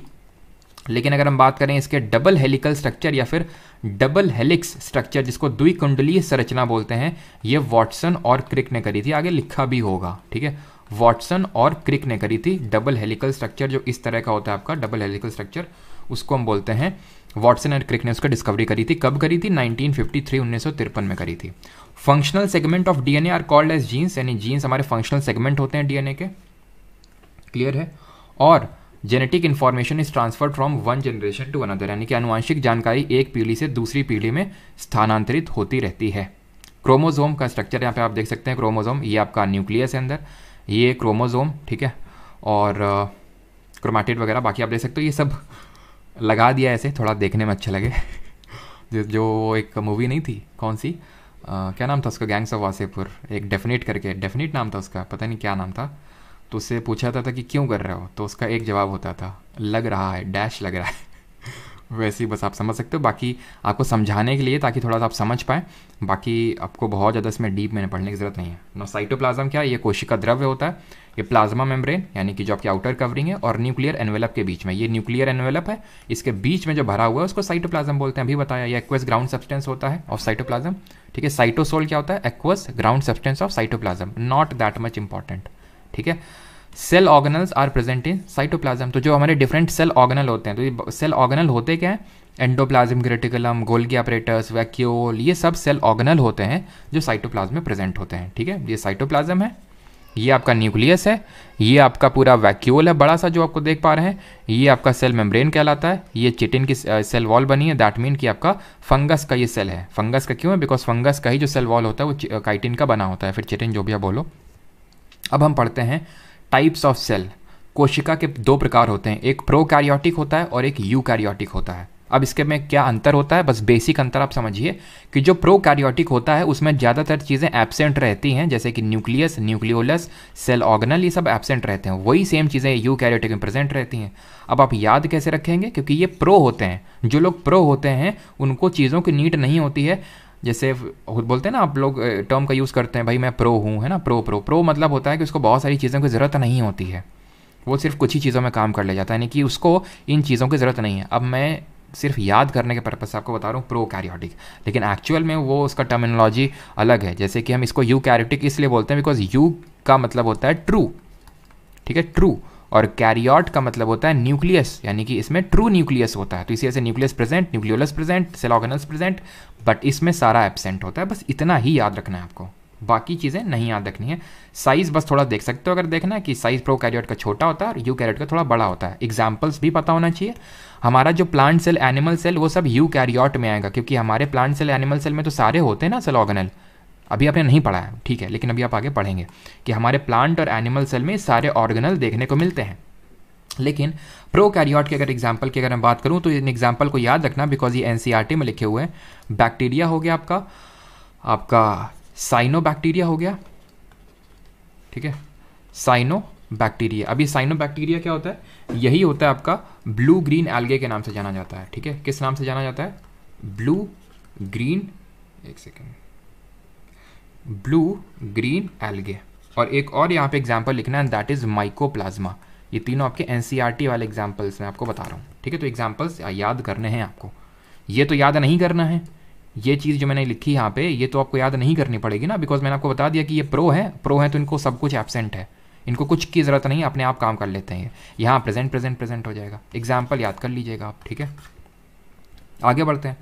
तो ये यूकैरियोटिक सेल है, प्रोकैरियोटिक है, ठीक है। थोड़ा सा आप देख सकते हैं कि यहाँ पे गोल्गी कॉम्प्लेक्स, एंडोप्लाज्मिक रेटिकुलम, ये सब कुछ मिलेगा। माइटोकॉन्ड्रिया यहाँ कुछ नहीं है, ना तो माइटोकॉन्ड्रिया है प्रोकैरियोट में, ना एंडोप्लाज्मिक रेटिकुलम, यानी कोई सेल ऑर्गेनल नहीं है, ठीक है। बस आगे बढ़ते हैं। हाँ, एक चीज़ तुम देखो जरा, MTS 2021 CPO 2022 क्वेश्चन बना था, ये बना था यूकैरियोट और प्रोकैरियोट में क्या चीज़ कॉमन होती है। ये मतलब ऑप्शन दे दिए थे, इन चारों में से क्या दोनों में होता है, दिख रहा है, राइबोसोम दोनों में है, न्यूक्लियस दोनों में नहीं है, सिर्फ इसी में, न्यूक्लियोलस सिर्फ दोनों में नहीं, सिर्फ यूकैरियोट में, ठीक। तो राइबोसोम एक ऐसी चीज़ है जो दोनों में है, ये चीज़ हमें याद रखना है। अब पढ़ते हैं सेल ऑर्गेनल के बारे में, ठीक है। सेल ऑर्गेनल हम पढ़ेंगे, ये तो ठीक है डिफरेंट टाइप के होते हैं तो बस ऐसे ही लिखा है। अब एक एक करके पढ़ेंगे। पहला सेल ऑर्गेनल जो पढ़ेंगे दैट विल बी वैक्यूल्स, ठीक है, रिक्तिका इनको बोलते हैं। अब एक ये इनके बारे में फंक्शन पढ़ेंगे कि ये फंक्शन क्या परफॉर्म करते हैं। सेल के अंदर बैठे हुए तो कुछ ना कुछ कर रहे होंगे, कुछ ना कुछ फंक्शन परफॉर्म कर रहे होंगे। वैक्यूल मेम्ब्रेन बाउंड होता है, झिल्ली होता है, सॉलिड लिक्विड फिल्ड होता है और स्टोरेज सैक लाइक होता है। इसका फंक्शन पहले देख लेते हैं। Vacuole in animal cell, animal cell में होते हैं लेकिन छोटे से होते हैं, टेम्पररी होते हैं, परमानेंट नहीं होते हैं। तभी अगर वो देखो जब यहाँ पे प्लांट सेल बना हुआ था, ठीक है, यहाँ पे एनिमल सेल बना हुआ, सॉरी यहाँ पे एनिमल सेल बना हुआ था, यहाँ प्लांट सेल बना हुआ था। मैंने बोला था जो चीज़ हरी से लिखी हुई है वो सिर्फ प्लांट में होती है, तो इसमें क्या लिखा हुआ था हरे से, permanent vacuoles. Permanent vacuole plant में होते हैं एनिमल में भी है, लेकिन टेम्पररी होते हैं। टेम्पररी मतलब जरूरत पड़ती है वैक्यूल की तो आ जाते हैं, नहीं तो चले जाते हैं, मतलब नहीं होते हैं। क्लियर है ये चीज़, ये टेम्परेरी होते हैं एनिमल सेल में, प्लांट सेल में परमानेंट होते हैं। पी से प्लांट सेल, पी से परमानेंट वैक्यूल। ठीक, ये क्या करते हैं, ग्लूकोज, ग्लाइकोजन, प्रोटीन का स्टोरेज का काम करते हैं वैक्यूल्स। वैक्यूल सेल को रिजिडिटी और टर्जिडिटी भी प्रोवाइड करने का काम करते हैं यूजुअली। रिजिडिटी प्रोवाइड करना, टर्जिडिटी प्रोवाइड करना। अब टर्जिडिटी क्या होता है, एक गुब्बारे में पानी भरो तो जो फीलिंग आती है ना उस गुब्बारे को पकड़ने के बाद, वो होती है टर्जिडिटी। ठीक है, अब बात करते हैं प्लांट सेल में। ठीक है, प्लांट सेल की पादप कोशिकाओं में रिक्तिकाएं। तो पादप कोशिका यानी प्लांट सेल में अगर बात करें लार्ज होता है, ठीक है, काफ़ी डिस्टिंक्ट होता है, तो उसके कंपैरिजन में यहाँ पे लार्ज है और परमानेंट भी है। ये सेल सैप को स्टोर करके रखता है। ये सेल सैप क्या होता है, उसके अंदर का मटेरियल होता है, डीप में नहीं जाना, प्रोटीन वोटीन का बना होता है ये भी। Cell vacuole provide turgidity and rigidity. ठीक है, स्फीति और कठोरता प्रदान करता है। Central vacuole of some plant में occupy 50 to 90% of cell volume. कुछ तो जैसे प्लांट सेल इतना तक वॉल्यूम, यानी कि 50 से लेकर 90% तक का, कहीं का 90% मतलब ये प्लांट सेल है तो पता चला ले इतने आपके वैक्यूल ही भरा हुआ है, बिकॉज उनको चाहिए रिजिडिटी और टर्जिडिटी, क्योंकि कोई भी आके मार के चला जाता है। अब देख लो इतना बड़ा वैक्यूल है, इतना बड़ा वैक्यूल है, यहाँ पे है क्या, नहीं है। हो सकता है यहाँ टेम्परेरी ना, ज़रूरत नहीं होगी तो नहीं है, ठीक है, लेकिन होता है, ये चीज़ याद रखना। ठीक, अब बढ़ते हैं आगे, दूसरा देखते हैं एंडोप्लाज्मिक रेटिकुलम। तो जब इस सेल नुमा घर में घुसे तो पहले बॉडीगार्ड भैया मिले, गेट खटखटाया। अब अंदर की हम चीज़ें पढ़ रहे हैं, अंदर के जो घर के सदस्य हैं, पहले सदस्य से मिल चुके वैक्यूल, अब मिलेंगे सबसे बहुत इंपॉर्टेंट सदस्य एंडोप्लाज्मिक रेटिकुलम। इन भाई साहब का एक ऐसे हम समझ सकते हो ट्रांसपोर्ट का बिजनेस ये करते हैं। किसका बिजनेस करते हैं, बिजनेस संभालते हैं, ट्रांसपोर्ट का बिजनेस संभालते हैं। ये पूरा ट्रांसपोर्ट का इनका काम है। क्या ट्रांसपोर्ट करते होंगे, जो इनके बच्चे प्रोड्यूस करते होंगे। इनके बच्चे कौन कौन है, रफ और स्मूथ। रफ और स्मूथ है, यहीं पे मैं बता देता हूँ, चीज़ें तो लिखी हुई है लेकिन फ्लो में पढ़ेंगे तो जल्दी याद हो जाएगा। रफ है और एक स्मूथ है। रफ करता है, प्रोटीन को बनाता है। प्रोटीन को क्यों बना पाता है, अब याद करिए, पीछे भी राइबोसोम याद आ रहा है, न्यूक्लियोलस याद आ रहा है। न्यूक्लियोलस क्या कर रहा था, वो भी तो राइबोसोम था उसमें, वो भी तो प्रोटीन बना रहा था। तो राइबोसोम होता है इसमें। राइबोसोम की वजह से रफ होता है, खुरदुरा होता है, प्रोटीन बनाता है। स्मूथ वाला फैट्स और लिपिड्स का सिंथेसिस कर देता है। इसको ये भैया जाके ट्रांसपोर्ट करते हैं, यानी कि इनके अंदर चीज़ें बन भी रही हैं, मैन्युफैक्चर भी हो रही हैं और ट्रांसपोर्ट भी हो रही हैं, दोनों काम हो रहे हैं। मेम्ब्रेन बाउंड ऑर्गेनल होता है, नहीं मेम्ब्रेन होती है, झिल्ली होती है। Large network of tubes and sheets इसमें आपको देखने को मिलती हैं। अकरेंस इन 3 फॉर्म्स, 3 फॉर्म में आपका अकर करता है, लॉन्ग ट्यूब्यूल्स, वेसिकल्स और सिस्टर्न है। ये इसके टाइप्स होते हैं, सिस्टर्न, वेसिकल्स, लॉन्ग ट्यूब्यूल्स। आपको इसको रटना नहीं है, आई अगेन रिपीट, रटने की ज़रूरत नहीं है। ये जिसके 3 फॉर्म से लॉन्ग ट्यूब्यूल्स, वेसिकल, सिस्टर्न है, बस मैं आपको समझाना चाहता हूँ, अभी उसे समझेंगे। तो एंडोप्लाज्मिक रेटिकुलम की अगर अटैचमेंट की बात करें, एक साइड अटैच है प्लाज्मा मेम्ब्रेन से और दूसरे साइड अटैच है न्यूक्लियर मेम्ब्रेन से। जब मैं प्लाज्मा मेम्ब्रेन, न्यूक्लियर मेम्ब्रेन बोल रहा हूँ तो आप इमेजिन करते जाओ, प्लाज्मा मेम्ब्रेन मतलब सेल की जो आउटर कवरिंग है, न्यूक्लियर मेम्ब्रेन मतलब न्यूक्लियस की जो आउटर कवरिंग है। अब देखो यहाँ पे किस तरह, ये न्यूक्लियस है, ये अंदर, ठीक है, ये न्यूक्लियस है। ये जो देख पा रहे हैं ना, ये ट्यूब लाइक स्ट्रक्चर, ये एंडोप्लाज्मिक रेटिकुलम है। अब देख लो, इसका एक साइड जो है वो न्यूक्लियर मेम्ब्रेन से अटैच है और ये एक साइड जो है ये अटैच है सेल मेम्ब्रेन से, प्लाज्मा मेम्ब्रेन से। वही चीज़ तो लिखी हुई है। ये इसमें जो dot dot dot dot structure देख पा रहे हैं, ये राइबोसोम है, जिसके वजह से रफ कहलाता है। ये रफ है, रफ एंडोप्लाज्मिक रेटिकुलम। और ये देख लो, यहाँ डॉट डॉट स्ट्रक्चर है क्या इस वाले भाग में, नहीं है, तभी तो स्मूथ बोल रहे हैं, तभी तो स्मूथ बोल रहे हैं। ये स्मूथ क्यों है, क्योंकि इसमें डॉट डॉट स्ट्रक्चर नहीं है, राइबोसोम नहीं है। इसमें राइबोसोम है, इसी वजह से रफ है और इसी वजह से ये प्रोटीन का सिंथेसिस कर रहा है। और ये किसका सिंथेसिस करता है, ये आपका करता है फैट्स और लिपिड्स का सिंथेसिस करने का काम करता है। यहाँ जब बन जाता है तो यहाँ से ऐसे ऐसे ऐसे हो गए, वो ट्रांसपोर्ट कर देता है उसको। ये जो ऐसे ऐसे करके बीच में देख पा रहे हैं, इनको सिस्टर्ने बोलते हैं। ये जो इस तरह से आपको देख पा रहे हैं, सिस्टर्ने 2 तरह के होते हैं। रफ राइबोसोम की वजह से रफ होते हैं, प्रोटीन बनाते हैं, इसी वजह से रफ होते हैं। स्मूथ की बात करें, राइबोसोम नहीं होते हैं और ये आपका स्मूथ अपीयर होते हैं। और ये किसका सिंथेसिस करते हैं, फैट और लिपिड का सिंथेसिस करते हैं, ठीक है, फैट्स एंड लिपिड्स का सिंथेसिस करने का इनका काम होता है। बाकी तो नोट्स में आपको सारी चीज़ें मिल ही जाएंगी। ये प्राइवेट टेलीग्राम ग्रुप में आपकी अपलोड हो जाएगी, पीपीटी वगैरह, और नोट्स आपको ऐप में अपलोड हो जाएंगे, ठीक है। तो ये वही सेम चीज़ दिखाई गई है। देख लो, एक साइड जो है इसका न्यूक्लियर मेम्ब्रेन से अटैच है, दूसरा साइड अटैच है आपका सेल मेम्ब्रेन से अटैच होता है। यहाँ पे दिखाया नहीं गया सेल मेम्ब्रेन को, लेकिन होता है वो, ठीक है। ये जो ऐसे ऐसे ऐसे देखा है, ये सिस्टर्न है और ये स्मूथ है, ये रफ है, ठीक है। चलो, फंक्शंस क्या एंडोप्लाज्मिक रेटिकुलम के, वही है, प्रोटीन बनाना, फैट बनाना, प्रोटीन कौन बना रहा है, कौन सा बेटा, रफ वाला बेटा, ये स्मूथ वाला बेटा। और ये मेम्ब्रेन बायोजेनेसिस, जेनेसिस मतलब किसी चीज़ का बनना, तो ये मेम्ब्रेन के बनने में भी हेल्प कर देता है थोड़ी बहुत। ये प्रोटीन और lipid, protein and lipid act as hormones and enzyme, तो हार्मोन और एंजाइम के तौर पर एक्ट करते हैं। ये नेटवर्क सिस्टम बनाता है। It serves channel for transport, and इसका ट्रांसपोर्ट का धंधा है, transport of material between cytoplasm और न्यूक्लियस, साइटोप्लाज्म और न्यूक्लियस के बीच में ट्रांसपोर्ट करता है। अगेन देखो ये न्यूक्लियस है, न्यूक्लियस से यहाँ से लेगा अंदर और छोड़ देगा किस में, साइटोप्लाज्म में। साइटोप्लाज्मिक फ्रेमवर्क, और ये आपको याद करने की ज़रूरत नहीं है। ये डिटॉक्सीफाई करता है, पॉइजन्स और ड्रग्स का भी आ जाते हैं अगर जैसे अंदर आ गए तो उनसे डिटॉक्सीफाई करने का भी काम करता है। यहाँ पे जो भी मैंने चीज़ें लिखी हैं एक एक, ये एनसीईआरटी से देख देख लिखी हैं, ध्यान रखना, ठीक है। तो यानी कि आपको एनसीईआरटी या फिर कुछ भी ल्यूसेंट वगैरह, गारंटी से बोल रहा हूँ, आपको देखने की तक ज़रूरत नहीं है, ठीक है। नॉट द फैक्ट कि वो चीज़ कुछ गलत है या फिर वो, फॉर द फैक्ट बिकॉज जब मैं करवा रहा हूँ उस चीज़ को तो एक सोर्स से रेफर करो किसी चीज़ को और उसको मल्टीपल टाइम्स वहीं से पढ़ो, ठीक है। अब उसमें क्या है, कुछ जो इरेलेवेंट चीज़ें वो मैंने हटा दी हैं और जो रेलेवेंट हैं एसएससी एग्जाम पर्सपेक्टिव से, बिकॉज इसके पहले पीवाईक्यूज़ भी मैंने देखे कि क्या क्या आपके क्वेश्चंस आ रखे हैं एग्जाम्स में, उसके बेसिस पे सारा मैंने कंपाइल किया है, ठीक है। तो उससे आपको चिंता करने की ज़रूरत नहीं है। इसके बाद हम लोग क्वेश्चंस भी लगा लेंगे। अब बात करते हैं एक थर्ड सेल ऑर्गेनल की, जिसको हम बोलते हैं गोल्गी apparatus। ये आप देख पा रहे हैं गोल्गी apparatus कुछ इस तरह का दिखता है। अब इसका काम क्या होता है गोल्गी apparatus का, वो देख लेते हैं। सबसे पहले इसकी डिस्कवरी करी थी कैमिलियो गोल्गी ने। पहले मैं एक देख लेता हूँ कि किसी को कोई डाउट तो नहीं है,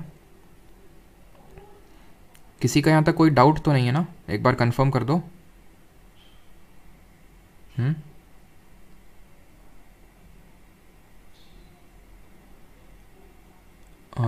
कल भी 11 बजे क्या अनपेड वाले 11 बजे लाइव देख सकते हैं, मैं कैसे एंट्री करें। ये परमार अकेडमी ऐप पे ये बैच में एनरोल कर सकते हैं रिकॉर्डिंग और बाकी सारी चीज़ों के लिए।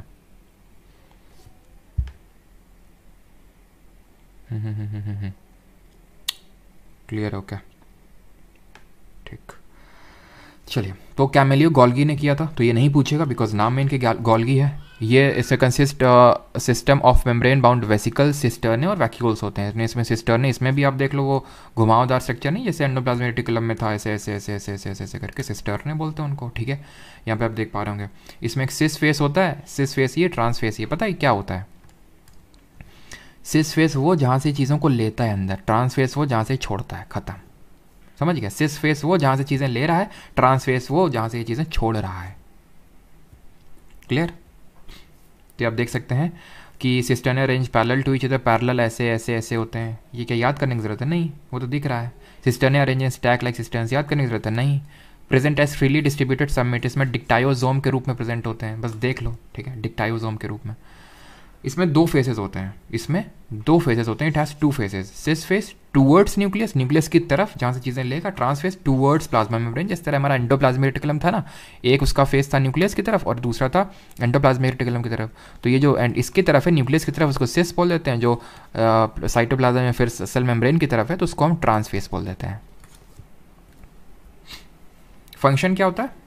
स्टोर करना, मॉडिफाई करना, पैकेज करना। अब एंडोप्लाज्मिक रेटिकुलम हमने बना दिया, स्टोर करके कौन रखेगा चीज़ों को? Modify package. जैसे कि कोई चीज़ बनती, जैसे फॉर एग्जांपल मैंने कोई चीज़ बनाई, ठीक है, मैं फ्लिपकार्ट में सेल कर रहा हूँ, तो फ्लिपकार्ट वो अपने पास कहीं रखेगा चीज़ों को, सामान को स्टोर करके पैकेज करके रखता है ना। तो स्टोरेज और मॉडिफिकेशन और पैकेजिंग का काम होता है गोल्गी जी का।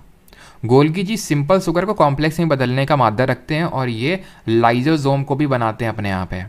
ये क्या करते हैं, ये इनका जैसे कि हमारे एंडोप्लाज्मिक रेटिकुलम ने बनाया, उसको स्टोर मॉडिफाई पैकेज करके अपने पास रखते हैं, प्लस ये और क्या करते हैं, अपने यहाँ लाइजोसोम भी बना लेते हैं। जब फ्री होते हैं तो सोचते हैं कि क्यों ना हम भी कुछ बना लें, तो उनको लगता है आओ भैया लाइजोसोम बना लेते हैं थोड़ा सा, तो ये लाइजोसोम भी बना लेते हैं, ठीक है। अब पढ़ते हैं लाइजोसोम। बहुत ही खतरनाक आदमी होता है ये सबसे खतरनाक आदमी है। ये सबसे खतरनाक इसलिए है बिकॉज ये दिख रहा है तुमको, ये हरा हरा, अंदर इसने भर रखा है एकदम, क्या भर रखा है इसने? अंदर भर रखा है एकदम लिक्विड मटेरियल, द्रव्य पदार्थ भर रखा है।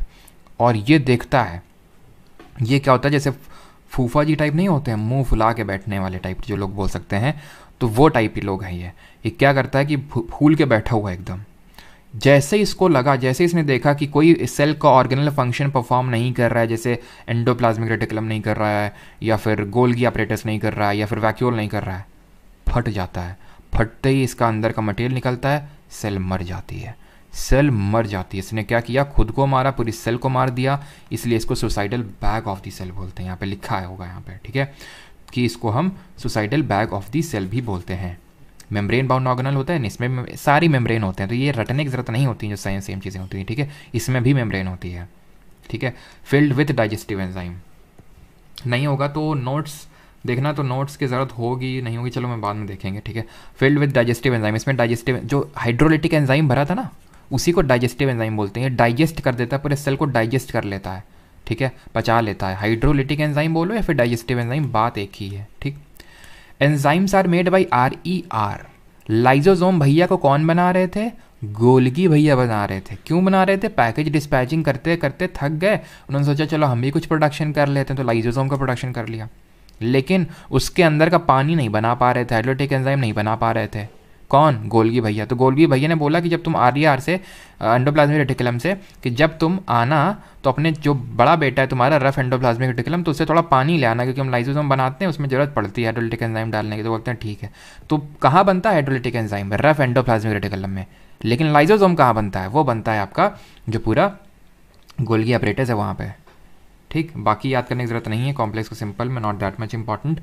काइंड ऑफ वेस्ट डिस्पोजल है। वेस्ट डिस्पोजल क्यों, कि जब भी सेल मतलब कोई काम नहीं कर रहा है, नहीं सेल अब सड़ना चालू हो गई, तो उसको डिस्पोज कर देता है। Dispose of, help to clean cell by digesting foreign material like bacteria, food, virus, ये सब इनको डाइजेस्ट कर लेता है। When cell get damage, lysosome में burst and enzyme digest their own cell, अब खुद को डाइजेस्ट कर लेते हैं। अब आते हैं प्लास्टिड पे। सेल ऑर्गेनल हमारा 5वें नंबर का, प्लास्टिड बस एक और इसके बाद बाकी है, फिर खत्म। फिर उसके बाद हम लोग इक्का दुक्का चीज़ें देखने के बाद क्वेश्चंस लगाएंगे। प्लास्टिड क्या होता है, प्लास्टिड होता है जो हमारा सिर्फ ओनली इन प्लांट सेल में देखने को मिलता है, ओनली इन प्लांट सेल में होता है ये, सिर्फ और सिर्फ। अभी कुछ इंपॉर्टेंट चीज़ें बची हैं, जैसे कि मैंने जानबूझ के सबसे छोटी सेल, सबसे बड़ी सेल, ये सब छुड़वा रखा है अभी, क्योंकि अभी अब क्वेश्चंस करेंगे तो वहाँ देखेंगे उन चीज़ों को, ठीक है। लेकिन अभी जो मेन इंपॉर्टेंट चीज़ें हैं वो देखने हैं, जो चीज़ कॉन्सेप्ट जिनमें इन्वॉल्व है, ये सिर्फ प्लांट सेल में आपको देखने को मिलेंगी, नॉट इन एनिमल सेल, ठीक है, नॉट इन एनिमल सेल। तो एनिमल सेल और प्लांट, यानी कि एनिमल सेल में दो ही चीज़ें होती हैं जो हमें नहीं मिलती हैं, जो प्लांट सेल में होती हैं। एक तो होती है सेल वॉल और दूसरा हो गया प्लास्टिड, ये आपकी एनिमल सेल में नहीं होती हैं, ठीक है। प्लास्टिड क्या होता है अभी देखते हैं। प्लास्टिड के 3 बच्चे हैं। प्लास्टिड प्लांट सेल में होता है, एब्सेंट होता है एनिमल सेल में। प्लास्टिड का खुद का DNA राइबोसोम होता है। ये क्या होता है अभी बताएंगे आपको, रुक जाओ, इसको थर्ड बहुत इंपॉर्टेंट पॉइंट है, बहुत इंपॉर्टेंट है, लेकिन रुक जाओ अभी। इसके 3 बच्चे होते हैं। क्रोमो होता है जो कलर प्रोवाइड, सॉरी क्रोमो एक तरह से यहाँ पे ढंग से लिख नहीं रखा है, मैं आपको इस तरह से बताता हूँ। प्लास्टिड के 3 बच्चे हैं, एक क्लोरो है, एक क्रोमो है और एक ल्यूको है, ऐसे समझो। क्लोरो, क्रोमो और ल्यूको।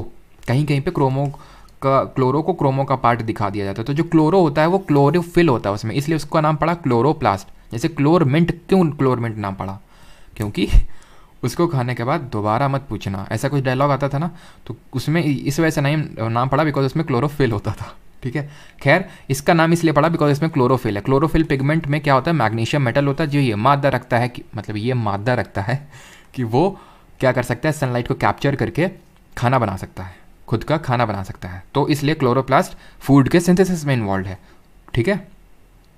क्रोमो जो होता है वो उसमें डिफरेंट टाइप्स के पिगमेंट होते हैं, तो ये कलर प्रोवाइड करने का काम करता है।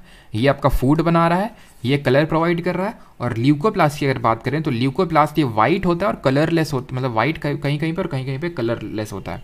ये प्राइमरी ऑर्गेनल होता है, किस लिए, स्टार्च, ऑयल और प्रोटीन ग्रैन्यूल्स को स्टोर करने के लिए। आई अगेन रिपीट, प्लास्टिड के 3 बच्चे, chloro, chromo, leuco. Chloro chlorophyll खाना बना रहा है, क्रोमो क्रोमा कलर, ल्यूको अब सबने खाना बना लिया, कलर दे दिया, अब स्टोर कौन करेगा खाने को, हैं कौन करेगा स्टोर, ल्यूको करेगा। तो ल्यूको स्टार्च, ऑयल, प्रोटीन, इन सबको स्टोरेज का काम कर रहा है, ठीक, क्लियर हो गया। फंक्शन आप देख सकते हैं, chloroplast uses solar energy to manufacture food, chromo colour provide करते हैं, ल्यूको स्टोर करते हैं फूड को, ठीक है। सेल डिवीजन पढ़ें उससे पहले माइटोकॉन्ड्रिया तो यहाँ पे है ही नहीं, माइटोकॉन्ड्रिया पढ़ना पड़ेगा। एक सेकंड रुकिएगा, माइटोकॉन्ड्रिया पे मिस हो गया, स्लाइड क्रिएट करते हैं। Mitochondria key thing slide create तो करी थी, लेकिन लगता है कुछ डिलीट का वाला काम हो गया है, कोई नहीं। देखो माइटोकॉन्ड्रिया के बारे में पढ़ते हैं, ठीक है। माइटोकॉन्ड्रिया होता है, इसको हम बोलते हैं power house of the cell. Power house of the cell क्यों बोलते हैं, बिकॉज सेल को पावर प्रोवाइड करता है।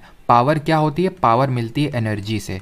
एनर्जी बना रहा है। एनर्जी कैसे बना रहा है? ये एटीपी के फॉर्म में बना रहा है। एटीपी क्या होते हैं? एडिनोसाइन ट्राइफॉस्फेट होते हैं। Adenosine triphosphate. एनर्जी बना कैसे रहा है? ये हम पढ़ेंगे रेस्पिरेशन वाले चैप्टर में कि खाना आता है, खाना हम खाने में पेट में डाइजेस्ट होता है, छोटी आंत बड़ी आंत सब हो गया, फिर वो ग्लाइकोजन के रूप में स्टोर हुआ, फिर फर्दर ग्लूकोज में टूटा, ग्लूकोज को फर्दर ग्लूकोज से एनर्जी बनती है सेल के अंदर। और सेल का कौन सा हिस्सा बनाता है एनर्जी? माइटो भैया बनाते हैं, माइटोकॉन्ड्रिया।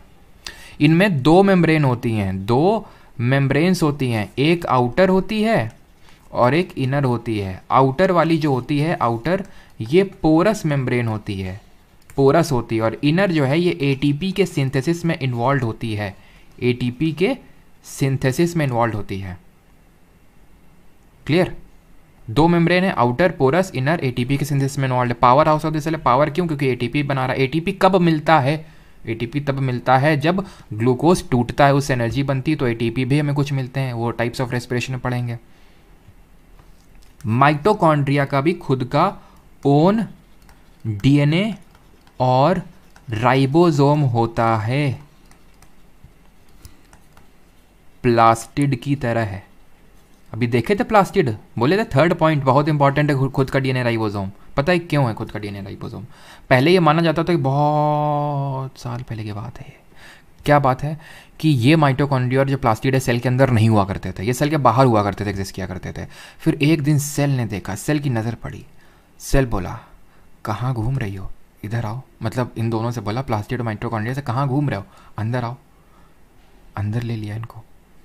क्यों ले लिया? क्योंकि ज़रूरत की चीज़ें थी। माइटोकॉन्ड्रिया आप देख रहे हो, एनर्जी, माइटोकॉन्ड्रिया पूरी एनर्जी बना रहा है। और प्लास्टिड क्या कर रहा है? प्लास्टिड प्लांट सेल में क्या क्या फंक्शन परफॉर्म कर रहा है। तो इसीलिए सेल ने आज ही दिन के लिए लिया था। अब क्योंकि ये पहले सेल के अंदर नहीं थे, अब जो सेल के अंदर था उसने सोचा कि हमें प्रोटेक्शन की क्या ही ज़रूरत है, हमें प्रोटेक्शन प्रोवाइड तो कर रहा है ये सेल की जो मेम्ब्रेन है।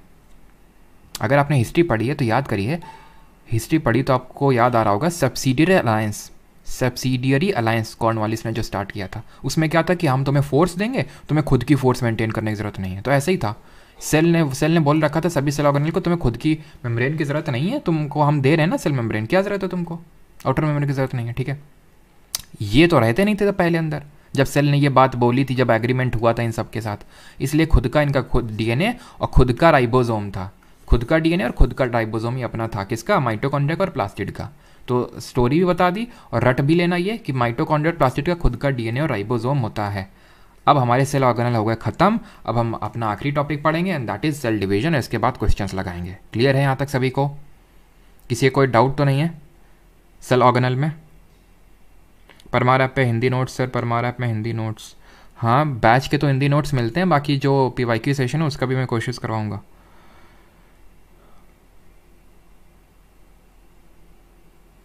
Sorry Wellesley, okay okay okay, Cornwallis मैंने गलती से बोल दिया, वेलेजली। ठीक है, वेलेजली जो सब्सिडियरी अलायंस लाया था, एक्चुअल में लाया तो डुब्ले था, फ्रेंच गवर्नर जनरल, बट उसको ये कुछ कन्फ्यूजन है मेरे, जैसे कि मैं हमेशा दिमाग में कन्फ्यूजन रहता है। जब मुझे कॉर्नवालिस बोलना होता है तो मैं वेलेजली बोल देता हूँ, जब वेलेजली बोलना होता है तो कॉर्नवालिस। ऐसे जब रिपन बोलना होता है तो मेयो बोल देता हूँ, मेयो बोलना होता है तो रिपन बोल देता हूँ। पता नहीं क्यों ऐसा कुछ तो है, कुछ तो है जो हम ना समझे, है ना। ATP energy currency of the cell लिखा होगा यहाँ पे, नहीं लिखा है क्या? Energy currency of the cell, energy currency of cell. Utopian पढ़ेंगे, वो कॉनकेव और कॉन्वेक्स शेप पढ़ेंगे, क्वेश्चन है। ठीक है, कॉनकेव शेप अभी पढ़ेंगे, उस पर क्वेश्चन आ चुका है। ठीक है क्वेश्चन, चिंता न करिए। सर वीडियोस पब्लिक कर दो पॉलिटी वाले, हाँ क्यों नहीं, तो फिर हम फालतू में ही बैच वैच बनाए थे, है ना। कुछ तो है जो नींद आएगा मुझे, ऐसा गाना था। गाने वाने हम ज़्यादा सुनते नहीं ना, गाने तो सुनते हैं लेकिन ज़्यादा उसकी वर्डिंग्स पे नहीं जाते हैं। ठीक है, सेल डिवीजन पे आते हैं। अभी सेल डिवीजन होता क्या है? तो जब कोशिका का विभाजन होता है तो division of cells into new cell, जब एक सेल नए सेल में डिवाइड होती है उसको हम बोलते हैं सेल डिवीजन। रीज़न क्या होता है डिवाइड क्यों होता है? ताकि ऑर्गेनिज्म की ग्रोथ हो सके, पुराने और डेड और इंजर्ड सेल्स रिप्लेस हो सके और गैमीट का फॉर्मेशन हो। गैमीट क्या होता है? जिससे कि आपके न्यू ऑर्गेनिज्म बनते हैं। न्यू ऑर्गेनिज्म मतलब जो बच्चे, एक तरह से बोल सकते हैं न्यू ऑफस्प्रिंग्स बनते हैं, वो सेल डिवीजन की वजह से ही पॉसिबल होता है। जैसे जो हम लोग बने हैं तो वो सेल डिवीजन हुआ होगा ठीक है, गैमेट फॉर्मेशन हुआ होगा तभी हम बने हैं, जिसको हम फिर भ्रूण बनता है वो एम्ब्रियो, और उसके बाद, ठीक है।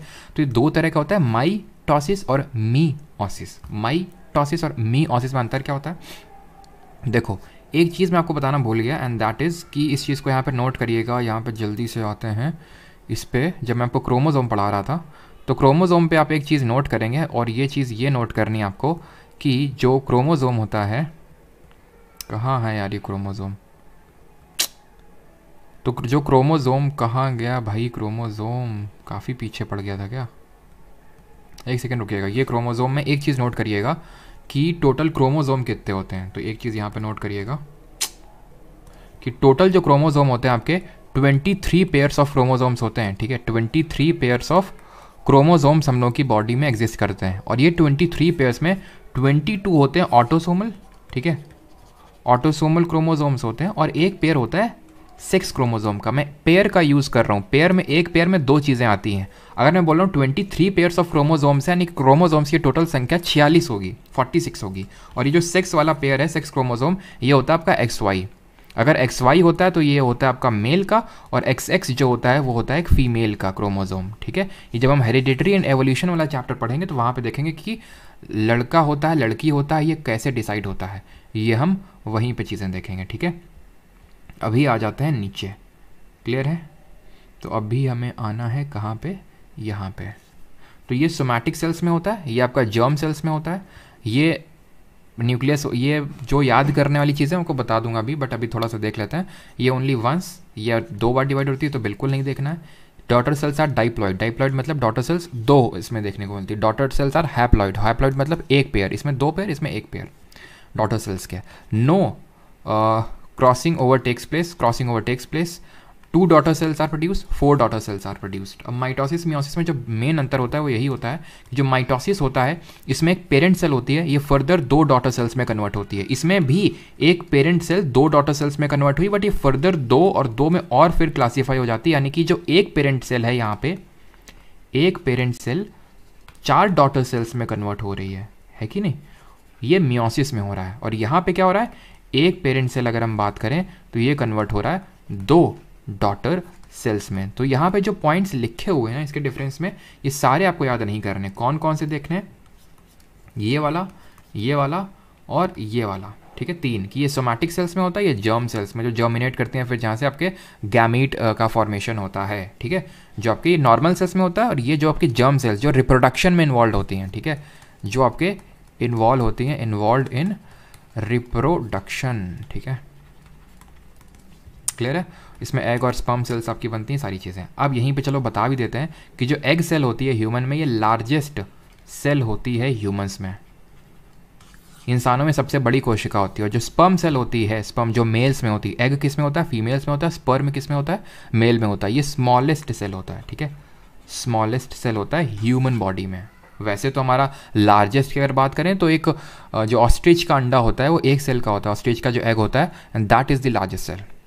बट यहाँ पे बात कर रहे हैं ह्यूमंस की, क्लियर है? और अगर इनमें मैल फंक्शन हुआ तो जेनेटिक डिसऑर्डर हो जाते हैं, जैसे डाउन सिंड्रोम, नेलेफर्स्ट सिंड्रोम, टर्नर सिंड्रोम, ये सब हमारे क्या होते हैं? ये होते हैं मैल फंक्शन, जब किसी के जर्म सेल्स में कुछ डिवाइड ढंग से नहीं कर पाते हैं। आप लोगों ने देखे होंगे कि जैसे कि किसी के, जैसे फॉर एग्जांपल ओंठ होता है, वो जैसे कटा है तो, है ना, तो वो होता है। या फिर कई तरह के होते हैं कि किसी के मेमोरी उतनी नहीं होती है, या फिर अनफॉर्चुनेटली, ठीक है, तो वो चीज़ें इसी वजह से हो जाती हैं। या फिर आपने देखे होंगे, ठीक है, जेनेटिक डिसऑर्डर के बारे में आप जानते होंगे, तो वो इसी वजह से होते हैं बिकॉज सेल डिवीजन के टाइम पे जो जर्म सेल्स हैं इनमें कुछ मैल फंक्शनिंग हो गई होगी, और अगर इसमें मैल फंक्शन हो गया तो कैंसर हो जाता है फिर, ठीक है। कैंसर क्या होता है? कैंसर होता है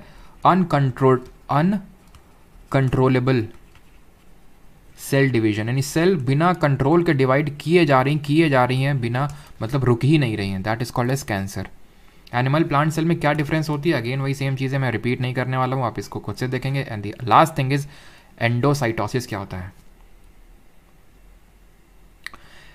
एंडोसाइटोसिस होता है ये टाइप ऑफ एक्टिव ट्रांसपोर्ट होता है, ये movement of particle into the cell from external environment. Simple सी चीज़ है, सेल है, सेल ने कोई चीज़ देखी, उसको खोपचे में ले लेता है, उसको एंडोसाइटोसिस बोलते हैं। अंदर अंदर एंडो, और बाहर छोड़ दिया एक्सो, एक्सो क्या है, किसी चीज़ को बाहर निकाल देना। एक्सोसाइटोसिस, साइटो सेल, एंडो अंदर, यानी सेल ने अंदर कोई चीज़ ले ली, एंडोसाइटोसिस। एक्सोसाइटोसिस मतलब बाहर कर दी। एंडोसाइटोसिस कोई चीज़ अंदर ले रहा है, खाना अंदर लेगा या पानी अंदर लेगा, खाना ले रहा है फैगो, पानी पी रहा है पीनो, ठीक है। तो सेल्स ईटिंग प्रोसेस फैगोसाइटोसिस, और सेल का जो आपका फैगोसाइटोसिस देख सकते हो क्या प्रोसेस होता है, प्लाज्मा मेम्ब्रेन आगे बढ़ता है, फिर वैक्यूल बनता है, फिर वैक्यूल का लाइजोसोम के साथ मर्जिंग होता है, वैक्यूल फॉर्म हो जाता है, और ये सब ये प्रोसेस याद करने की आपको बिल्कुल भी ज़रूरत बिल्कुल भी नहीं है, ठीक है, कि क्या क्या स्टेप होता है। ये मैं सीडीएस वगैरह के लिए तो बता भी देता हूँ, बट आपके लिए इंपॉर्टेंट नहीं है ये, ठीक है। बस आप ये देख लो कि फैगो मतलब ईटिंग प्रोसेस होता है सेल का, और पीनो क्या होता है ये देख सकते हो, जैसे अमीबा होता है ना, अमीबा में फैगोसाइटोसिस ही होता है, ये थोड़ा इंपॉर्टेंट हो जाता है। अमीबा क्या करता है, अमीबा तो ऐसा तो नहीं हाथ है हाथ मार के अंदर डाल लेगा अपने, वो क्या करेगा, पहले पास जाएगा अमीबा, देखेगा ओ माय गॉड ये तो अंदर लेने वाली चीज़ है, तो ये क्या करेगा, ये फूड पार्टिकल के पास जाएगा, ठीक है, अपने ये फॉल्स फीट जनरेट करेगा, और इन्हीं फॉल्स फीट को बोलते हैं, लिखा हुआ यहाँ पे नहीं लिखा है क्या, ये इसके फॉल्स फीट होते हैं, ठीक है, फॉल्स फीट होते हैं ये। और ये फॉल्स फीट क्या करेंगे, धीरे धीरे क्लोज होना स्टार्ट होंगे, और जब ये क्लोज हो जाएंगे तो फूड वैक्यूल अब अंदर पहुंच गया। अंदर पहुंचने के बाद ये वैक्यूल एग्जिस्टिंग वैक्यूल से मर्ज करेगा, लाइजोसोम के साथ फ्यूज़ करेगा, और जो चाहिए था मिल गया, और अब एक्सोसाइटोसिस से हटा देगा वेस्ट वाले चीज़ को। पीनो क्या है, पीने पानी पीता है इससे, फैगो से खाना खाता है, पानी पीनो से पानी पीता है। एक्सो होता है बाहर निकालना चीज़ों को, सेल का वॉमिटिंग हुआ वाला प्रोसेस है ये, ठीक है। आगे बढ़ते हैं, अब ख़त्म हो गया आपका ये। Thanks, like share and subscribe बिल्कुल नहीं, अभी आपके क्वेश्चंस बाकी हैं, ठीक है, क्वेश्चन सब करते हैं, ठीक है, बिकॉज अब हम कर तो चुके, पढ़ चुके, अब हम देखते हैं कि क्या हम सवालों को, सेल के सवालों को कर पा रहे हैं या नहीं। पहला क्वेश्चन आपकी स्क्रीन पे ये रहा, dash was the person who discovered cell, कौन था वो जिसने कि सेल की खोज करी। सीडोपोडिया, बिल्कुल वानी सिंह, उनको सीडोपोडिया बोलते हैं, जिन लोग को नहीं पता, फॉल्स फीट होते हैं ना, फॉल्स फीट जो मैंने बताए थे, शायद मैंने वहाँ पे लिखना भूल गया, सीडोपोडिया बोलते हैं जो फॉल्स फीट होते हैं उनको, ठीक है। सीडो मतलब फॉल्स, पोडिया मतलब फीट, फॉल्स फीट, ठीक है, ऑफ अमीबा। पीपीटी को हिंदी में लिख दिया, हिंदी में है तो पूरा पीपीटी हिंदी में था, पर लास्ट की कुछ स्लाइड हिंदी में नहीं थी। समझ सकते हो आपकी पूरा काफ़ी यार टाइम लग जाता उसमें, ठीक है, मतलब सारा कंटेंट ऑर्गेनाइज करना, वो सारी चीज़ें करना, फिर हिंदी में भी कन्वर्ट किया, बस लास्ट ही कुछ नहीं हो पाई, तो उसके लिए माफ़ी चाहते हैं, अब क्या बोल सकते हैं, ठीक है। Robert Hooke, option number D. Dead cell किसमें, कॉक सेल में 1665। लिविंग सेल किसने, एंटोनी वॉन लीवेनहॉक ने। The scientific study of cell is called as, किसी कोशिका का वैज्ञानिक अध्ययन क्या कहलाता है, क्या कहलाता है, साइटोलॉजी। हिस्टोलॉजी क्या होता है, हिस्टोलॉजी होता है टिश्यू की स्टडी को, ठीक है। अगला क्वेश्चन है, अच्छा टैक्सोनॉमी क्या होता है, ये नामकरण वाली साइंस होती है, ठीक है, जब चीज़ों के नामकरण करते हैं ना, that is called as taxonomy. Which biological stain is used in histology and cytology to colour all cell nuclei red, किस बायोलॉजिकल स्टेन को हम हिस्टोलॉजी और साइटोलॉजी ने study of tissues and study of cells में use करते हैं to colour all cell nuclei red. CPU में I think question पूछा गया है, मतलब 100% जितने भी क्वेश्चन आप कर रहे हैं एसएससी के क्वेश्चंस हैं। अब ये तो एग्जैक्ट है, चलो मैं अगले कल से ये भी लिख दिया करूँगा इसमें कि कौन सा किस एग्जाम में, सीपीओ में कौन सा, सीएचएसएल, सीजीएल, वो सारी चीज़ें। आंसर इसका सैफ्रनिन होगा, ठीक है, सैफ्रनिन। अभी हमने क्या चीज़ पढ़ी, नहीं पढ़ी, यही तो फ़ायदा है कि हम लोग क्वेश्चंस भी साथ साथ उसको सप्लीमेंट कर रहे हैं, तो जो लूप होल्स हो जाते हैं हमारे प्रिपरेशन में वो भी फिल हो जाएंगे, ठीक है। सैफ्रनिन, ठीक है। Which biological stain is used in histology, safranin का यूज़ होता है, ये रेड कलर का कर देता है, ठीक है। Which of the following is the largest cell in human body, human body में सबसे लार्जेस्ट बड़ी सेल कौन सी होती है, अभी बताया मैंने, जो फीमेल्स में जो ओवम होता है दैट इज द लार्जेस्ट, और स्पर्म की अगर बात करें इट इज़ द स्मॉलेस्ट, ठीक है, ये स्मॉलेस्ट और ये लार्जेस्ट, बट ये है ह्यूमंस में, ये किसकी बात कर रहे हैं, ह्यूमंस में बात कर रहे हैं। लेकिन अगर हम बात करें इन जनरल, तो इन जनरल जो सबसे बड़ी होती है ना, वो एक ऑस्ट्रिच एग होता है, और एक होता है आपका गैली सेप्टिकम, ठीक है, गैली सेप्टिकम होता है, ठीक है, ये होता है आपका स्मॉलेस्ट, और ये होता है लार्जेस्ट ओवरऑल। अगर हम बात करें ह्यूमंस में अगर बात करें तो मैंने आपको बता दिया। अगले क्वेश्चन पे आते हैं, fifth, dash is the most abundant molecule in the cells accounting for 70% और more of total cell mass. तो सबसे मेन पार्ट क्या होता है सेल का मास का, जो 70% उसका ऑक्यूपाई करके रखता है, दैट इज कॉल्ड एज पानी, वाटर, ठीक है।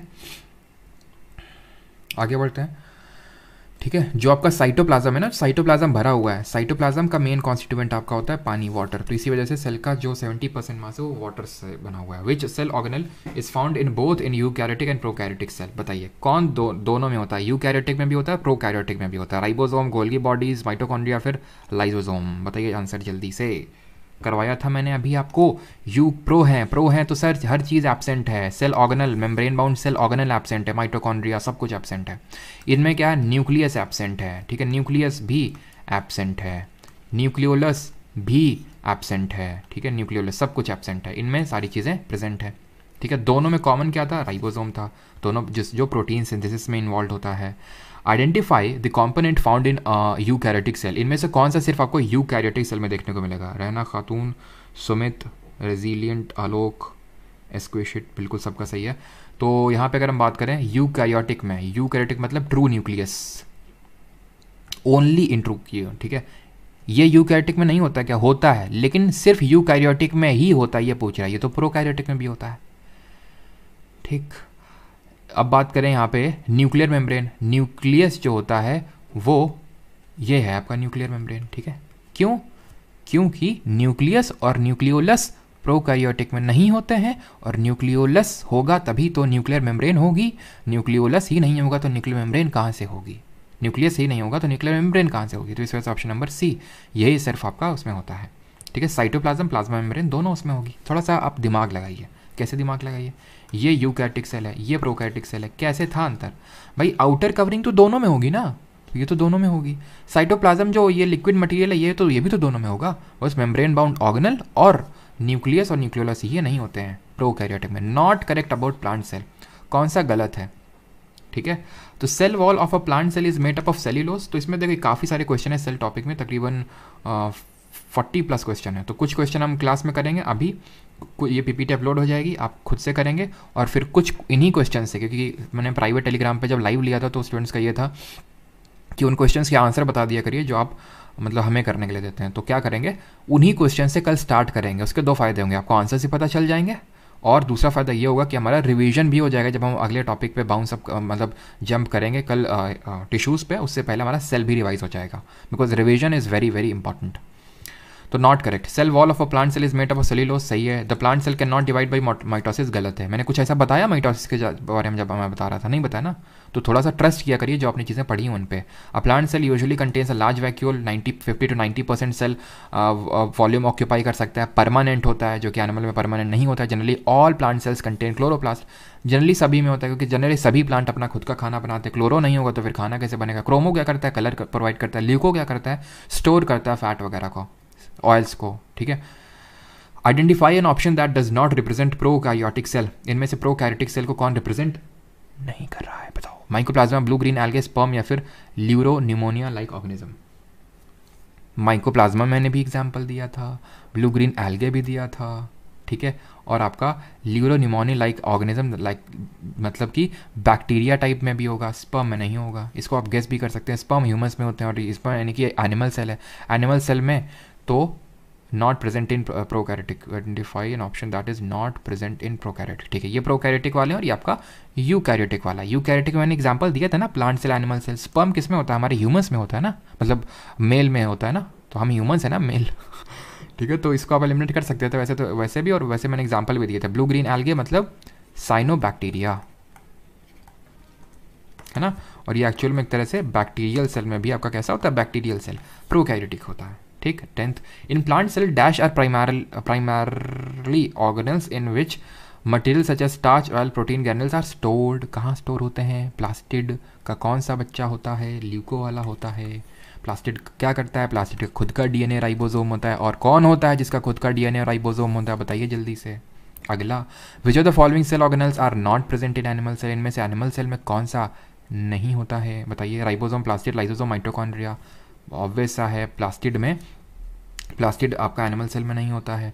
डीएनए राइबोसोम खुद का, प्लास्टिड के अलावा माइटो का भी होता है प्लास्टिड के अलावा, ठीक।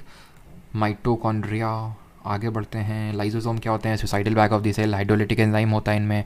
Suicidal bag of the cell जो लाइसोसोम है ये वेस्ट डिस्पोजल के तौर पे काम करते हैं। कहाँ बनते हैं? गोल्गी अपरेटस में बन जाते हैं। हाइड्रोलिटिक एंजाइम कहाँ पे बनता है? रफ एंडोप्लाज्मिक रेटिकुलम में बनता है। कैसे हमने स्टोरी याद करी थी? स्टोरी हमने ये रिलेट किया था कि गोल्गी स्टोर कर रहा है जो एंडोप्लाज्मिक रेटिकुलम लेके आ रहा है, उसको पैकेज कर रहा है, डिस्पैच कर रहा है। तो उसने उससे बोला कि अपने बड़े बेटे रफ से तुम एंजाइम भी लेते हैं ना, क्योंकि हम लाइसोसोम भी बनाते हैं। ठीक इस तरह से। 12th, which structural layer surrounds the algal, fungal and plant cells, provides tensile strength and protection against mechanical and osmotic stress. क्या होता है जो एल्गल, फंगल, प्लांट सेल सब में होता है? ये होता है सेल वॉल। सेल मेम्ब्रेन नहीं होता है ना, मतलब सेल मेम्ब्रेन तो होता ही सारी चीज़ें, लेकिन यूनिक लेयर है सेल वॉल। एल्गल में किसकी बनी होती है? सॉरी, फंगल में किसकी बनी होती है? काइटिन की बनी होती है। ठीक है, एल्गल और प्लांट में यूजुअली ये बनी होती है सेल्यूलोज की। ठीक है, बैक्टीरिया में किसकी बनी होती है? ग्लाइकोकैलिक्स की। गोल्गी अपरेटस में मैच्योरिंग फेस कौन सा होता है? तो भैया यही जो आप में से कोई एक लोग बोल रहे थे कि sir convex face, concave face, मैंने बताया था ना कि अभी हम लोग क्वेश्चन देखेंगे।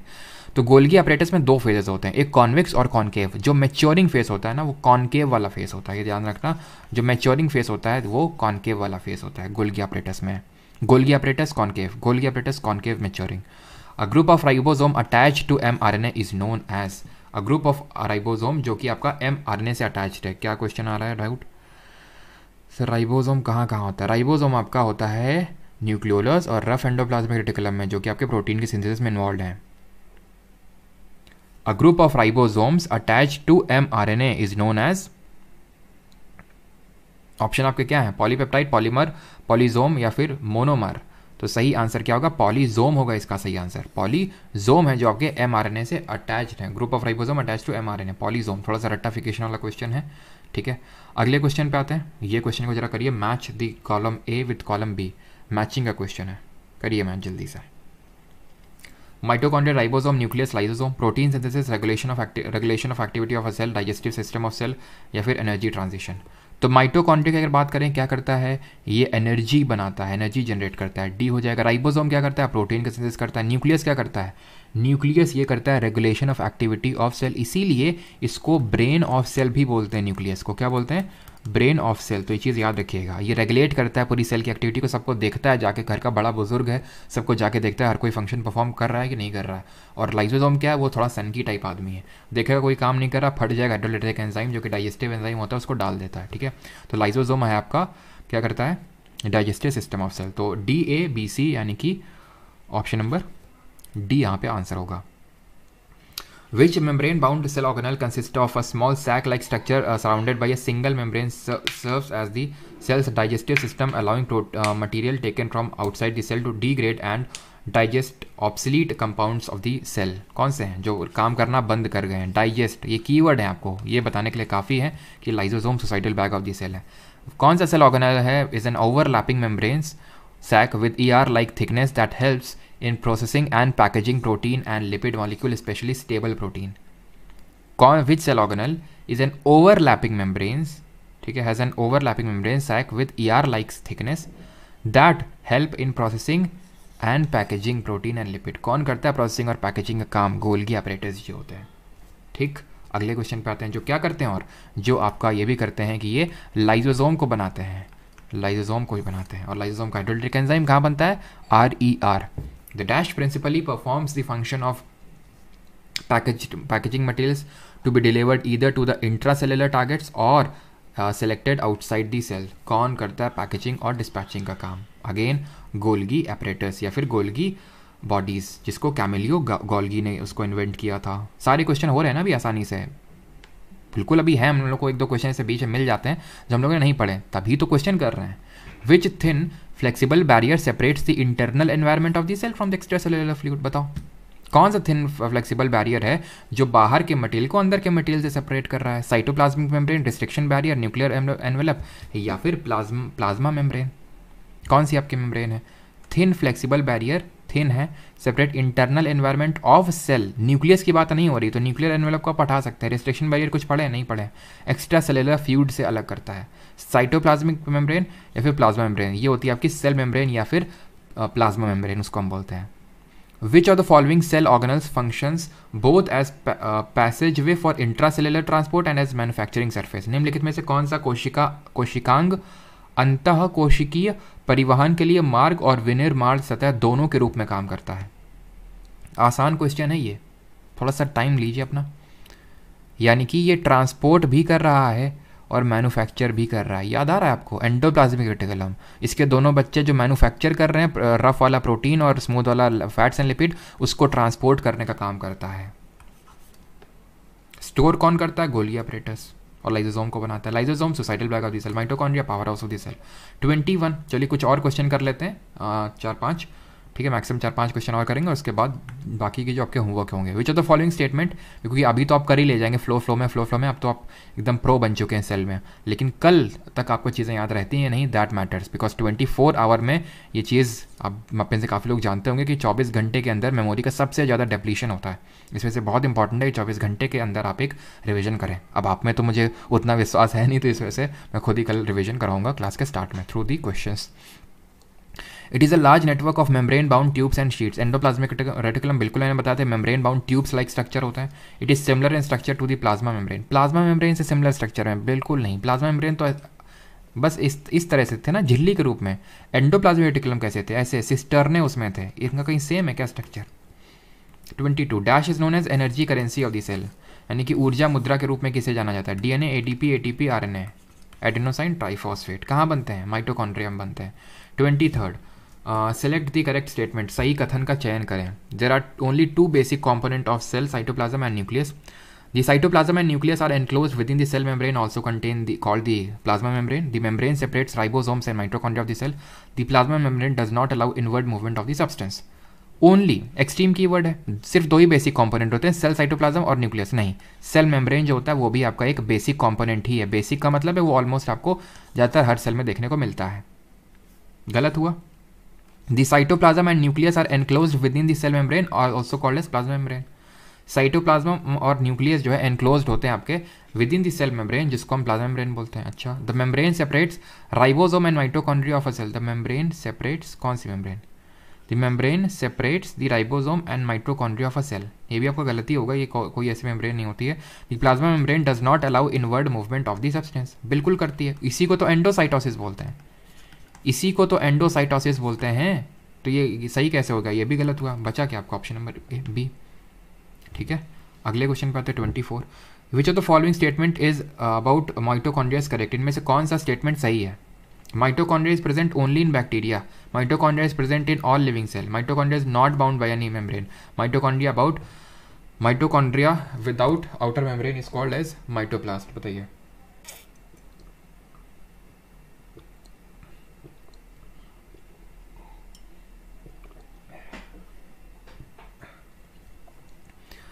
माइटोकॉन्ड्रिया बैक्टीरिया कैसा होता है? प्रोकैरियोटिक होता है।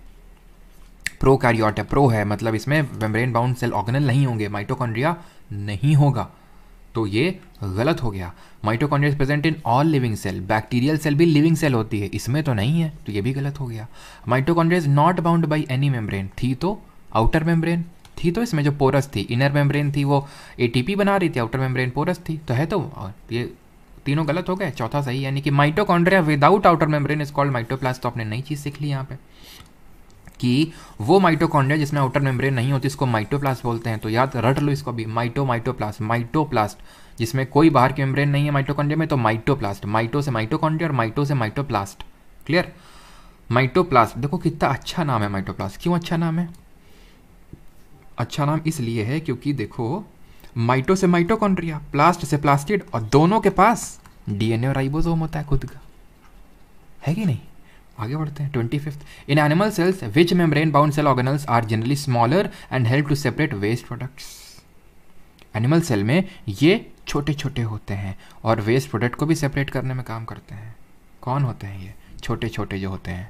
वैक्यूल होते हैं। तो आपने एक चीज़ और नहीं सीखी कि वैक्यूल्स हमारे कभी कभी वेस्ट सेपरेट को सेपरेट करने के लिए भी यूज़ होते हैं, निकालने के लिए, बाहर करने के लिए हमारे लाइसोसोम यूज़ होंगे, लेकिन सेपरेट करने के लिए, अलग करने के लिए वैक्यूल्स होंगे। अब ये जो आपके लिए कीवर्ड था कि ये एनिमल सेल में छोटे होते हैं और टेम्परेरी होते हैं। परमानेंट किस में होते हैं? बड़े किस में होते हैं? 50 to 90% सेल का वॉल्यूम किस में ऑक्यूपाई करके रखते हैं? प्लांट्स में। प्लास्टिड के 3 बच्चे, सब कुछ याद है हमें। ठीक है, आगे बढ़ते हैं अभी। चलिए 1-2 क्वेश्चन बस फाइनली और करते हैं। एक क्वेश्चन, ठीक है। Which of the following is an example of active transport, तो निम्नलिखित में से कौन सा सक्रिय परिवहन का उदाहरण। ना व्हाट इज एक्टिव ट्रांसपोर्ट, तो ऐसा ट्रांसपोर्ट जिसके लिए एनर्जी की नीड होती है। एक तो होता है जैसे ऑस्मोसिस होता है, अपने आप हो जाता है सेमी परमेबल मेम्ब्रेन के थ्रू, लेकिन अगर हमें उसमें एनर्जी देने की जरूरत पड़ रही है, that is called as active transport. Active transport भी वैसे दो तरह का होता है, एक होता है प्राइमरी एक्टिव और दूसरा होता है सेकेंडरी एक्टिव। प्राइमरी एक्टिव क्या होता है, it is powered by ATP, it is powered by ATP, इसको एडेनोसाइन ट्राइफॉस्फेट पावर्ड करता है। सेकेंडरी वाला जो होता है ना, सेकेंडरी आपका एक्टिव ट्रांसपोर्ट, इसको पावर करने के लिए है इलेक्ट्रोकेमिकल ग्रेडियंट की आवश्यकता होती है। मुझे पता है काफ़ी डिफिकल्ट, काफ़ी भारी से टर्म है, तो आपको रटने की ज़रूरत नहीं है और नोट्स में मत ही लिखिएगा इसको, जो नोट्स बना रहे हैं, बस थोड़ा सा आप देख लीजिए इसके बारे में, ठीक है। कौन करता है, ये आपका सोडियम और पोटेशियम पंप्स करते हैं। सोडियम और पोटेशियम पंप, यानी पंप करना पड़ रहा है, एनर्जी लगानी पड़ रही है ट्रांसपोर्ट के लिए, ठीक है। ये आपका ये भी किसी SSC MTS या फिर CPO में क्वेश्चन पूछा गया है, ठीक है। लास्ट क्वेश्चन करते हैं, इसके बाद आपका होमवर्क रहेंगे जितने भी क्वेश्चन रहेंगे 27, एंड दैट इज ये कॉलम ए दिया है peptidoglycan pectin chitin cellulose. बताइए आंसर, बताइए इसका। सर माइटोकॉन्ड्रिया के बारे में, रोहित क्या माइटोकॉन्ड्रिया के बारे में,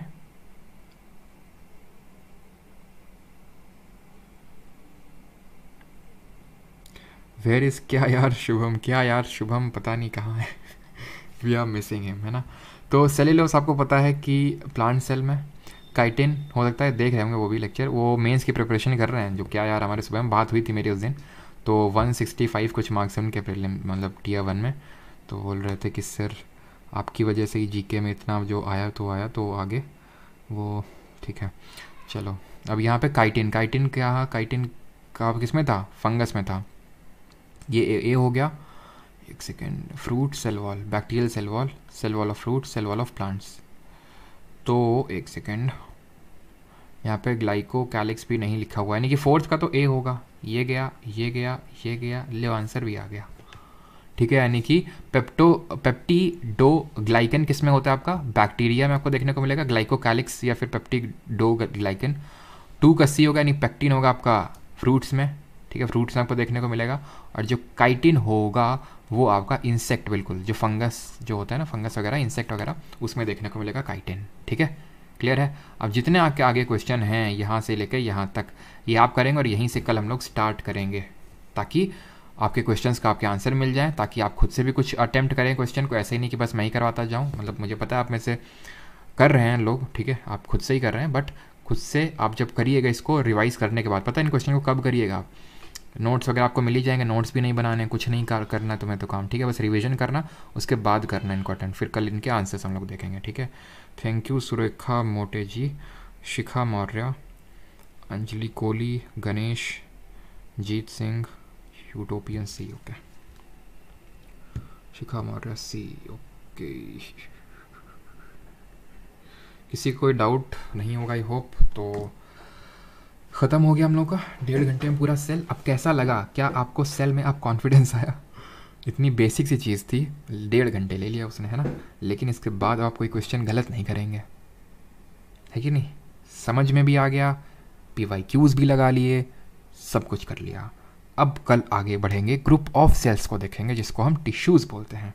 कमेंट्स क्यों नहीं आ रहे हैं आपके, क्या हो गए, 1.5 घंटे में पूरा सेल अब क्या, कमेंट यार फ्रीज हो गए तुम लोगों के, लगता है ज़्यादा कर दिए तुम लोग कमेंट, क्या हो गया। लाइव बायो कितने दिन में कंप्लीट हो जाएगा, बस कुछ ही दिन में हो जाएगा। शॉर्ट नोट्स मिलेंगे, नहीं नोट्स एप्लीकेशन वगैरह में मिलेंगे, जो लोग परमास जी के बैच में बोला यार थोड़ा सोचो यार, मतलब है ना, कि मैंने एटलीस्ट लाइव स्ट्रीम आपके लिए फ्री हो रही है, ठीक है।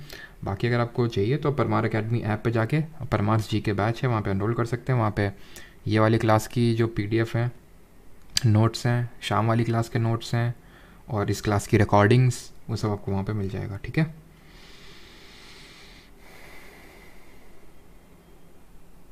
Question 39 polity quiz kindly check, ठीक है, चेक करता हूँ। 1-2 क्वेश्चन में एरर थे, बिल्कुल मैं मानता हूँ। और कल आप लोगों का पॉलिटी का टेस्ट था, जो लोग भी बैच में हैं जो और जिन लोगों ने टेस्ट नहीं लगाया है कल, तो प्लीज़ जाके लगा लीजिएगा, उससे आपका रिवीजन हो जाएगा अगर आपने चीज़ें कंप्लीट कर ली हैं तो। क्लियर? आपके अब टेस्ट एप्लीकेशन पे ही हुआ करेंगे जो वीकली टेस्ट हैं, तो बायोलॉजी में जो भी इस वीक में करेंगे उसका टेस्ट होगा संडे को, एप्लीकेशन पे ही होगा। कभी भी अटैम्प्ट कर सकते हैं और any number of times attempt कर सकते हैं। एग्ज़ाम से जस्ट पहले अगर आपको टॉपिक रिवाइज करना है, फॉर एग्जाम्पल सेल कुछ भी, तो आप वो रिवाइज कर सकते हैं तुरंत। ठीक है? और अच्छा, मैं एक काम करवाता हूँ आपके बैच के अंदर ही, आपके बैच के अंडर मैं क्या करवाता हूँ कि मैंने काफ़ी मेहनत के साथ CDS, CAPF, NDA इन सब के जो साइंस के क्वेश्चंस होते हैं, मैंने मतलब ये इस काम हर सब्जेक्ट के लिए किया है, काफ़ी टाइम लगा उसको करने में, तो उसका फ़ायदा मैं आपको भी दूंगा। ठीक है? जो यहाँ पे है, और उसके लिए मैं क्या करने वाला हूँ, आपके बैच में अभी एक टेस्ट डल जाएगा, सेल के ही क्वेश्चंस होंगे, उसमें 60 से ज़्यादा क्वेश्चंस होंगे। तो अगर किसी को लगाना है, मतलब अंदर से चिढ़ उठ रही है कि सेल आ जा तू अब मेरे सामने, सेल का एक एक क्वेश्चन उड़ा दूंगा मैं, राजपाल यादव वाली फीलिंग अगर आपके अंदर आ रही है, तो वो फीलिंग को आप सेटिस्फाई कर सकते हैं एप्लीकेशन में जाके जो लोग बैच में एनरोल हैं। ठीक है? थैंक यू, मिलते हैं कल। और कोई भी जब पूछे ना sir I want to ask something, उससे बेटर है कि आपको लिख दिया करें वो। अब मैं जैसे आपको देखा I want to ask something, अब जब आपका अगला कमेंट आएगा तो आपको मुझे दिखेगा ही नहीं। इससे अच्छा बेटर होता अगर आप लिख देते तो मैं देख लेता और मैं आपको आंसर कर देता, है कि नहीं?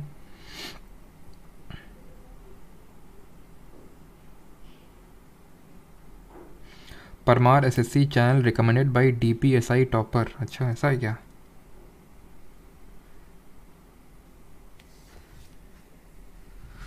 कुछ हम आपको बहुत सेलों से क्या देख नहीं पा रहे आज कमेंट यार, वो ऊपर भाग रहे हैं बार बार।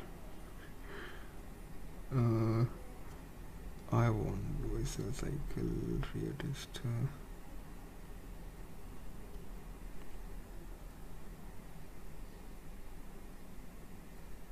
चलिए भाई, थैंक यू। वैसे तो आप इतनी भयंकर कमेंट भाग रहे हैं और ऊपर से मैं वो भी नहीं कर पा रहा हूँ ऊपर। ठीक है?